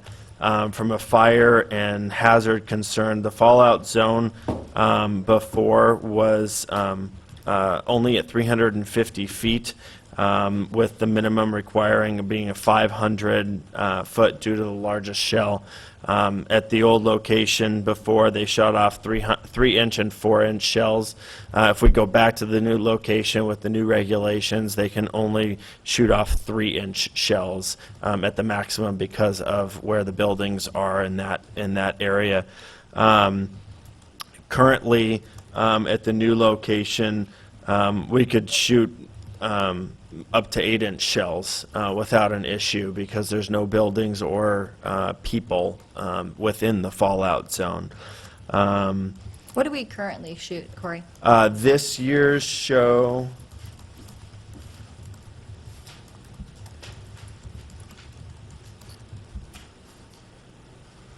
was 3-inch, 4-inch, 5-inch, and what are called multi-shot bombardments, which are the ground level fireworks. And the 3, 4, and 5-inch shells are 667 of those that were shot off this year, and then the bombardments was another 1,500. Okay, can I ask you this? How high were the, how do you measure the height? Like a 3-inch shell goes how far? 300 feet. For every inch shell, it goes 100 feet in the air. So a 3-inch shell goes up 300 feet, a 4-inch 400 feet, 5-inch 500 feet. Okay, and you said the largest shell we used this year was 5? Correct. Okay. So you can imagine how that's a huge, significant impact on the fact that it's moved considerably farther and up the what do you call it? The runway, and or that ground surrounding the runway, and so it would be very difficult for the people of that community to see. So I'm sorry, I didn't mean to interrupt you. I just wanted. Oh, to no, get that that's fine. information. No, like you said, you know, what we basically stated that it used to be 500 feet from the houses in that neighborhood. So if you can imagine looking, 500 feet away, straight up into the air, it's a much higher looking or show. If it's 500 feet away and 300 feet up into the air, it's almost overhead. Versus now it got moved almost 4,000 feet from where the homes were. So, even if it raises to 500 feet in the air from 300 feet, still at 4,000 feet away, yes, it's much more on the horizon. So Short of the houses that are being literally adjacent to the base and their backyards are the base where they can see straight through, the rest of the homes in that area wouldn't be able to see it because there'll be homes and trees and other things that will be in their way, in their line of sight. Okay, so with regards to the cost, what's the cost increase? And what's the largest shell you can go up to? Well, Say 8? 8-inch there- shells? it can go bigger than that, but there's other issues with that. We're Let's- told, okay, I so think what the we're saying, largest, 8 inches, what you think we can go in? yeah, with the current constraints and regulations and rules and things like that, and to keep costs somewhat in control, we probably wouldn't recommend anything bigger than an 8-inch shell. Okay, and what's the cost difference if we were to go to 8-inch shells? It's, Just roughly, I'm not going to well, hold you to it. to give you a rough perspective, a 3-inch shell costs roughly $8. An Okay. 8-inch shell costs $70. Okay. So it's 9 times the amount of money for one 8-inch shell versus one 3-inch shell. So the fireworks company came back and said, if you want to keep, if you want last year's show, last year's dollar figure was $18,500. Shot off 667 3, 4, and 5-inch shells and another 1,586 barrages for a total of 2,253 explosions or booms. With the same $18,500 going to a 5, 6, and 8-inch show, you'd be going down to 278 shells. Well, we obviously know that it would cost more. I mean, that's what part of the discussion is. Correct. Okay. So, if you were to, it's hard to say if you go from, if you go to the same amount of shells and go to all 5, 6, and 8-inch shells, it will be significantly, double or triple what the cost is at a minimum.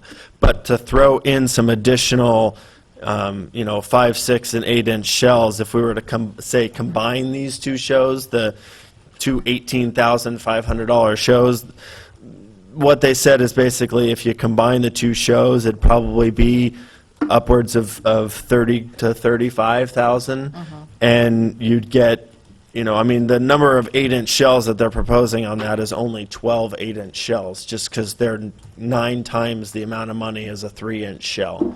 The other thing that they said is for those that are out on the airfield that are on the show that close, to do all of them, 6 and 8-inch shells, they'll be looking straight up because they're so close to it, versus having the ground level stuff as well as some of the aerials. So, their recommendation is don't get rid of the ground level stuff altogether because it'll be more boring for those people that actually come onto the installation. But they do understand that it's very difficult to see from those off the base now because of the distance. 4,000 feet is significantly further than 500 feet. Sure. Well, here's the deal. $8 for a 3-foot shell that no one can see, to me, from the perspective that the residents brought forward, it makes no difference. If they can't see it, it doesn't matter what we're paying. Now, you said at the old location, with the new regulations, the largest shell they could use is a 3-inch shell. Is that correct? Okay. So if before all we were using was 3 and 4-inch shells, how does that differ very much? From where we're at now, No, what I'm saying is, you were saying the new regulations make it more difficult to go back to the old location, okay? And prior, at the old location, we were using 3 and 4-inch shells, okay? So now it's just saying we're limited to 3-inch shells. Correct. To me, not having a lot of knowledge, that doesn't seem like a huge variance, and it gives the people of the community what they want at no additional charge to the city. So to me, the fix is we tough it out with the 3-inch shells, we move it back to the old location, and we give the people what we promised them initially when they gave up their rights to have their safe and sane. Because I will tell you, there's a movement within the community, and I know not everybody's going to agree with it, but if we can't come to some kind of resolution to support these neighbors who have, for years now, based their family get-togethers in their neighborhoods around that fireworks show, then that's going to be the push. And I don't know that anybody really wants to see that necessarily come back. I think that if we can work it out where we get, it moved back with 3-inch shells, no additional cost, actually potentially less of a cost because we won't have the 4-inch shells, and I'm sure those cost more than the 3-inch shells. It's a cost savings. So I don't know. I would have had this conversation with you off camera if I had had the information in this format. So for me, those are the questions I have. I'll bring it back to the council. Does anybody else have anything to ask? Madam Mayor, if I may. Sure. That was the fireworks concern. The base and also had several other issues, again, with security. I know it's much easier for the base security to keep track of individuals not wandering off to other areas and restricted areas of the base when everybody's in one location. At the previous location, like I said, everybody grabbed whatever green space that they could possibly find throughout the entire installation. So that was one of their reasons why the base security likes the new location. The other issue is medical issues with those that are on the base because of the uneven ground, the gopher-ridden dirt area and that sort of thing. The fire department told us that there were 13 medical aids reported in a 7-hour time span in 2010. And this year, I think they said that there were 2. One was a Band-Aid and one was something else. But sprained ankles and those kinds of things were an issue. The other concern is the people that are on the installation, those in wheelchairs and the elderly. As you can know, and as those who walk onto the installation rather than parking, it's a significant walk. It's nearly a half mile from the front gate out onto the airfield. And people parking out in that area and being transported, we used to rent 6-passenger golf carts and transport them, but they're very difficult with wheelchairs, and several people can't make that trek from one to the other due to age or abilities or inabilities. So that was another one of our justifications for the new location was just ADA and handicap accessibility. It's all level, it's flat, making it much easier for those in wheelchairs to be able to enjoy the show. And then the last thing there's several others that other justifications for it, but one of the other reasons was saving on water as well. I guess the fire department hoses down the old area because of the dead brush in that area. It saves about 30,000 gallons of water every year that they're saving by not watering down the area. So like I said, there's some significant issues. Obviously, we'll do what the will of the council is. We do have the other player in this, Cypress, as well, that contributes equally to the event, just like Los Alamitos does. So, I've talked with my colleagues that over there to let them know that it's on the agenda tonight, and they said just to report back to them. So if their council needs to make appropriate action as well, that they can. Right. My thing with regards to the issues, how did we ever survive when we were doing it all those years where we were? I think that you can make arguments for anything that you want to change, and that's what this appears to me. I understand. I saw people in the past when I've been over there with wheelchairs, and I didn't hear any complaints. The uneven ground and the security, I think those are things that absolutely we should address. But when you talk about access, when you're going out, you're having to travel through the whole entrance to the base, which leads to many different areas that people could go off and do things that they're not supposed to. So that's not a legitimate argument to me. I think that if it meets with the success of the council or the support of the council, I'd like for us to make a real strong attempt to move it back to the previous location. I'll go ahead and bring it back for anybody else. So I'll go. So Corey, I really haven't heard anything that you've advanced that says that it's impossible to go back to the old location. Is that correct? I don't think that anything is impossible. Okay, that's fine. So but we would need to clear it I understand. But my answer is it's not impossible. So I think that from my standpoint, I'm just one vote up here. I'd like to see whatever it takes to move back to the old location. I think 3-inch shells at a lower altitude would be sufficient. I really hate that old location. I've been there. It's dusty. I don't like it. But I understand the needs of the community, the wants of the community, and to hear them out here saying their whole family get-together is now not what it used to be is really troublesome to me. So I'd like to see, for my vote, is to get it moved back there, and let's work it to make it happen that way. I do like the new location, don't get me wrong, but I do not want safe and sane fireworks in this city. I will do whatever I can to get this thing back to that old location. Thank you. Anyone else? No one. I'd like to see a staff report at the next meeting, so we can actually have a discussion with some numbers. It doesn't, I don't remember half the numbers from the shells, even 5 minutes after the discussion. The people who came deserve a chance to review this, and the people who were against it deserve a chance to review it. And there's both sides, but we should have the transparency to have it out there to everybody, so they can make an informed decision. Right now, all people got today was a paragraph that's reserved. No idea what the discussion's about. So unless they're really paying attention, they would have known what it was. But I think people, all the citizens deserve to have this put in front of them. Yeah, we can bring back a full staff report at the next meeting with the information that Corey's provided and additional information in terms of the base continuing to weigh in, the fire department continuing to weigh in, and the fireworks company weighing in. The fire department there had indicated mostly a concern for safety, for moving it closer. So that, in terms of the location and the proximity to the number of buildings on the fallout zone, that was the concern that the fire department strongly had recommended against moving it back to the other location, and we can bring all of that back in a detailed staff report at the next council meeting. So, Mayor, if I may. So City Manager, it sounds like that there's a setup here to have a biased answer come back to us, and I am not appreciating that. That's what it sounds like to me.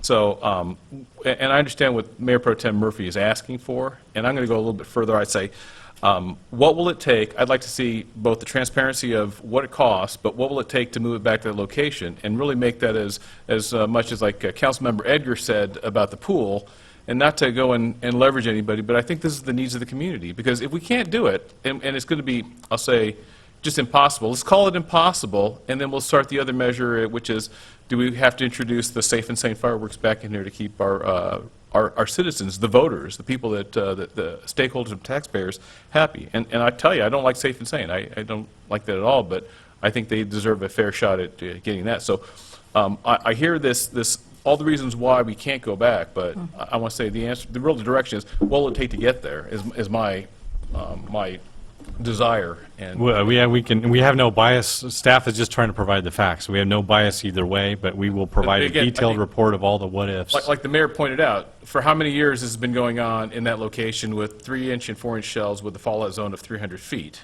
I mean, we're able to cope with it, so. Yeah, we can provide that back in to the future. Let's we just can go provide back. that in the historical information as well. Okay, thank you. The one thing I would say, if I may, is that there's a third party to this, and that third party is the base. And the base has the same option, even though they're not paying for it, or they're not contributing financially. They're providing personnel from the standpoint of the military, police, and fire. They could come back and just simply say, we can't do it. That if it's got to go back to the other location, then we can't make the venue available. That's an option that I think we need to be prepared to understand as that, because that's part of what goes on. I left before the fireworks took place and came out onto Catella from Lexington, and I'll tell you, the amount of people sitting in the parking area at Cottonwood and the commercial properties all the way down Catella West were enormous. I've never realized how many people come out there and sit and do that. There are people in the past that go out there, the Navy, which controls the golf course part of things, sells spaces on the green to go out there and watch it as well. And that's a revenue stream that we don't get, that they benefit. So when you look at it, even over in the shops of Rossmore type of thing, there's a lot of people that benefit from the show that really aren't our constituents per se, and they're doing it from afar. So, I mean, I'm sensitive to what came in the last meeting. I'm sensitive to the concerns. I just think we need to figure out, can it be moved back? And if it is to be moved back, what's the base position on it? So, but if I may, Councilmember Gross, so in my neighborhood at Laurel Park, we used to go out there with our lawn chairs and hot chocolate and try to watch it. And we could in years past, but we can't now. So, and then people over at Arrowhead Property, they get their lawn chairs out and they're enjoying it, but they can't because it's not as... I can tell you this year there were still plenty of people. Now, whether those people have weighed in and said, oh, it was a waste of time because we can't see anything, But if the I people don't know. adjacent to the people adjacent to the base are here saying they can't see. Well, I understand. Okay. No, I understand. And my apologies, it's after 10, and I should have gotten an okay from the council to continue this meeting, so. Well, we're down to the tail end of it, so we're just bringing this back, right, at this point? Yes, the next So we're meeting, to Mayor and council. with a way that we can work to make this happen. Okay, so we're going to move on to an option from earlier. We're going to adjourn item 3B from the special meeting to Wednesday, August 20th at 5:30. The item is to appoint an ad hoc committee for the relocation and future plans of the, I guess, corridor, Troy, if that's how you want to refer to it. And so we're going to, Is it one or two ad hocs? well, we have the Two. potential for up for two. so Okay? bring that back. Okay, Right. great. So we're going to bring that back. And now we move on to mayor and council initiated business. Dean? I'll go ahead and go first. I would like to ask that we close tonight's meeting in honor of Mr. Gary Frankenstein, who is a resident, or was a resident of Suburbia, also an owner of a small business over in Bloomfield here in Los Alamitos. He lost his battle with cancer last evening. He was both a friend and a fellow Rotarian and will be missed, so I would like to ask that we respectfully adjourn in his honor tonight. Most of the meetings and activities that I've been involved in are shown on the webpage that I maintain, which is losal.net. This Friday morning, I was appointed month before last, to the Emergency Medical Care Committee, and their first meeting is this Friday morning in Santa Ana. I just found out today, and so I'll be attending that meeting. And then lastly, I would like to extend an invitation. I understand the mayor is going to join us to give some brief remarks, but the rest of the council, for Friday evening at 5 o'clock is the mixer for it's called the West Orange County Legislative Mixer, but it's put on by the Chamber of Commerce. It will include 7 different cities, chambers of commerce, elected officials. We expect to have 2 congressmen for the area at the meeting. We expect to have 2 of the state senators at the meeting, 3 assembly members, and 2 people from the Board of Supervisors in Orange County. And our intent is to try and give more opportunity this year for socializing and mingling with them. But it'll be at the 79th Sustainment Support Command facility at the Joint Forces Training Base. There is no cost. However, we do ask that you contact the Chamber of Commerce in Los Alamitos and make a reservation.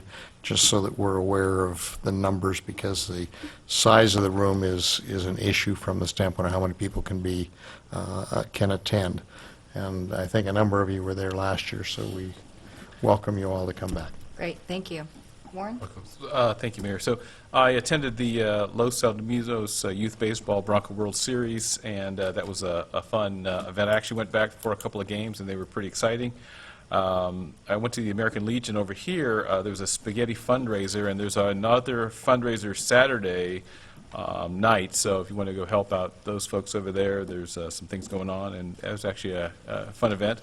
And then I went to the change of command ceremony over at the base, and it was also a building ribbon cutting ceremony, which Councilmember Gross was one of the 3 people to give a speech, and that was really kind of neat. So I went to those, and with that, I'll pass it on to you. Okay, Richard?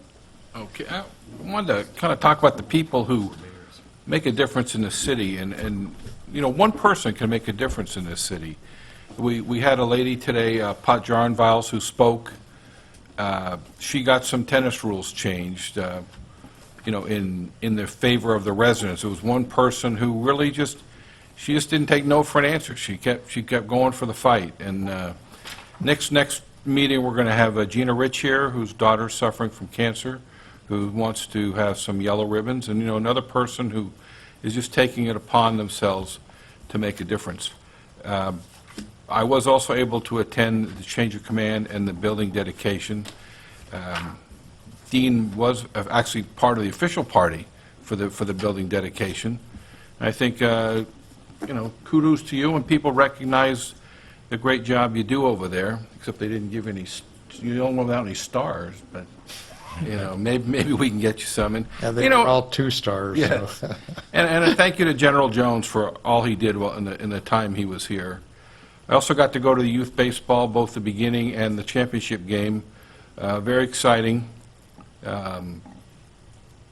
Really a big deal, you know, for them. And there's actually a website to bring it back to the original site. So people are fighting to take it back there. And would be remiss if we didn't say goodbye to Kirsten Spreitzer, who has been with the city and is taking a full-time job. So it's a step up for her. And finally, an appeal for. We need parks commissioners. And if you're watching council comments at 10:15 on a Monday night, you might be my target audience. So consider it. It's a volunteer position, and parks are really one of the things that make a city great. Thank you. Troy?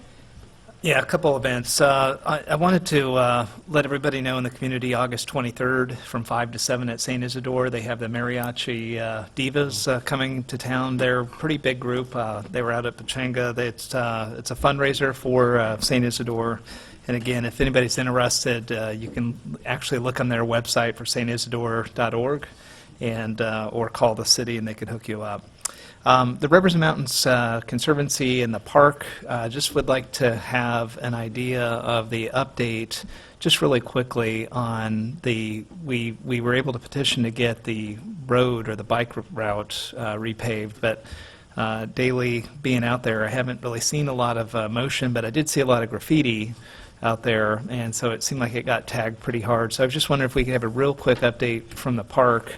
My biggest concern, too, is that we will accept the construction on the park, or even my role on the board for Rivers and Mountains Conservancy, before it's really ready, because today I wouldn't accept it. I still think that it needs work, and I want to know when we claim it to be done. I want to make sure, so if somebody asks me and goes, God, Troy, there's not even a gate on there, there's the plants are dying, and if one more person tells me, Troy, it's okay, they're dying because it's a drought-resistant plants, give it 3 to 5 years. I'm not there. I actually was on the architectural landscaping part of it, so I know we can put the right things in there to at least look halfway decent before 3 to 5 years.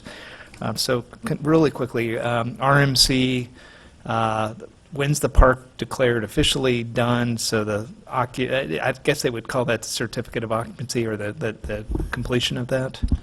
Yeah, that won't happen until probably December. We are going to do a fall planting of fall seeds coming up. There are certain areas that are dying off. They need to have the fall seeds put in there to take over. It won't do any good putting them in the middle of the summer. They won't germinate properly.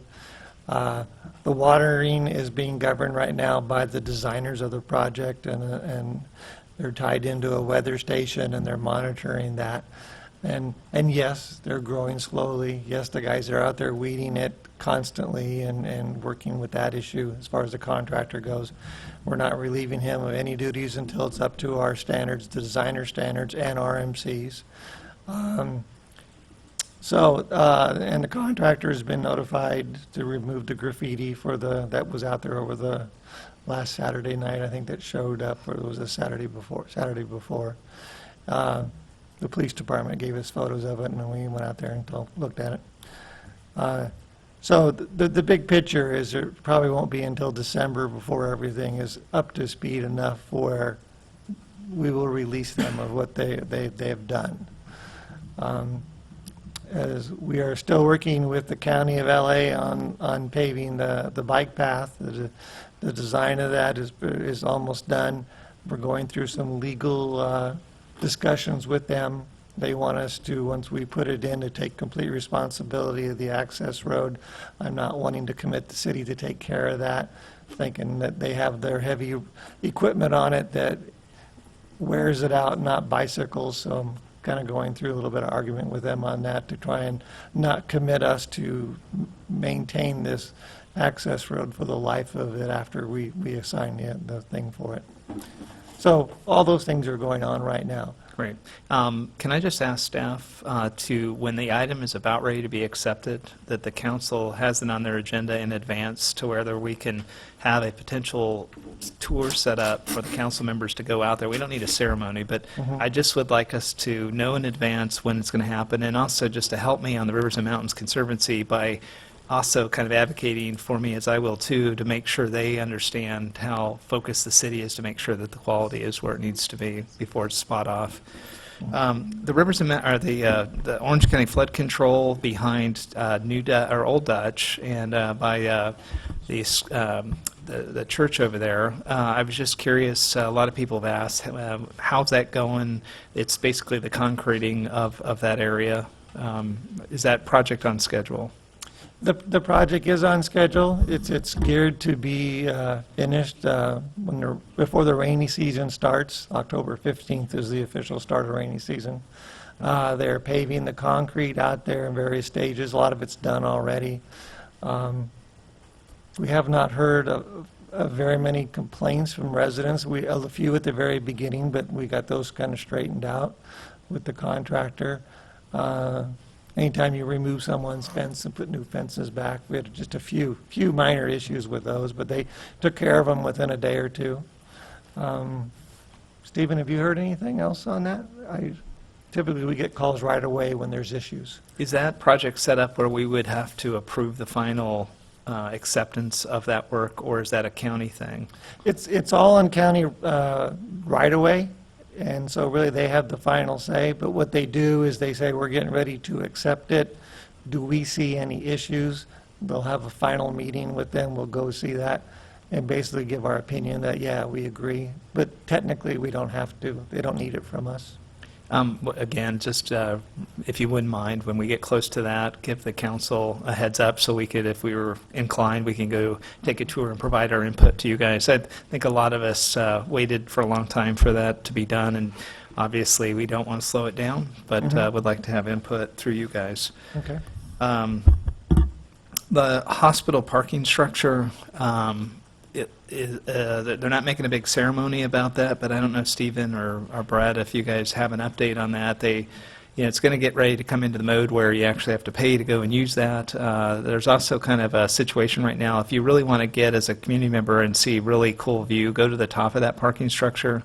It's not going to be open for residents. It's really where the employees park. I don't know if we've kind of come and past that point, but it's just something I wanted to put out there. When does the official opening economically or commercially for them? I think it's after occupancy of the office building, which is in about 4 more weeks. Okay. So, I guess I'm not advocating for people to go up and hang out on the top and get crazy, but I think it's a rare time that you will get a chance to go all the way to the top and check out the view. It's probably going to be one of the highest points in the city where you can do that. I wanted to thank all the folks that put the World Series together for the Los Al Little League. That was a great event. I also wanted to tell Major General Jones that we really appreciated. Unfortunately, I was out of town for that. I appreciate the council going to the change of command, but I don't know if, I'm sure we provided some sort of proclamation or thing telling him thank you, but I considered him not only a great partner, but a good friend, and he's going to be missed in the city. And There is an event that's going to occur on September 5th. Okay. Which will be an opportunity. It's kind of an official retirement function just for him. Oh, okay. And we're planning to make a presentation to him there as well, I think. Yeah, because I was out of state. Yeah. Okay, yeah, both of us. The other thing is that we went to, for the Los Alamitos Chamber, definitely been to a couple meetings. There was a new business that opened up. We went over, Brett, I know it's a person that you've known for quite a while. Would you like to talk to the community a little bit about the business open up? Just another plug for that. Oh, yeah, it's Stuttgart Auto Works. It's a new business in the industrial section of Los Alamitos on Bloomfield, right across from the elementary school. Opened up week before, officially opened up week before last. Good deal. I think that's it. Thank you. All right, I'll go real quick. Rich mentioned the mother, but we got a call from a resident. Her daughter, Ava Rich, has been diagnosed with cancer, is undergoing treatment, and I believe she's 10 years old, and on her own, she looked up the city website, contacted the city regarding the month, which is September, and it's for childhood cancer awareness. So I just wanted to say a special thank you to Ava for bringing it to our attention. She is going to be coming in next month and receiving a proclamation on behalf of that. Also, you'll see some yellow ribbons going up around the city, but you'll also probably see purple, which are for awareness for Alzheimer's. And when I was speaking to Gina, her mother-in-law suffered and passed away from Alzheimer's. So she's talked with me, and we potentially, if we can work it out and get some support from some of the community businesses, when we go around to put up the yellow, we'll also put up the purple, and we can put those up and take those down at the same time, which I think it's really an added benefit. I was really pleased. I want to thank Brian Gorman from the youth baseball over at the base. He and Chelsea and Shelley for including the council in the World Series over there. It's really fun, and what an accomplishment for those little kids. Some of them came from out of the country to participate, and I just think that's a great thing for the youth of our community, but also for those abroad. In addition to that, Brett, I wanted to ask if we could look at, in your spending allowance, there's quite a bit of news that's coming out regarding some new mosquitoes through Vector, and though we are not having a great deal of showing in our community, those things do transfer from one community, they travel from one community to the other. So I'd like to see if we can't do a production for a small amount that we could put on LATV. I also have secured some discs of other items that are vector related, and maybe we can put together some kind of a program where, incrementally we put those on to update the community. And also, if there's anything significant, I know that they update you also. If we could put those things on our website, because those are real severe health issues that we need to address and make our community aware of. Standing water is one of the biggest problems for the mosquito reproduction, and so we need to make sure that our constituents know that there are things that they can do to minimize that impact. Yeah, sure, we will, and we get press releases so we can post them on our website and put Exactly. them on our city Facebook as well. Right. And I just thought maybe if we can afford I spoke with John Underwood, and he said for a nominal amount, we could do something about that. So I'd like to ask if maybe we can consider that. And then last but not least, we would like to close in memory of Mr. Gary Frankenstein, and our condolences to his wife Brenda and your family. We're so sorry for your loss. And we'll go ahead, and now we're going to recess into closed session. City Attorney, can you read the items, number 14, closed session? Yes, Madam Mayor. First of all, conference with labor negotiators, myself and Gregory Cordner, consultant. regarding Los Alamitos City Employees Association pursuant to Government Code Section 54957.6. Secondly, conference with legal counsel regarding anticipated litigation, pending litigation pursuant to subsection D4 of Section 54956.9, one potential case. All right. Recess into closed session.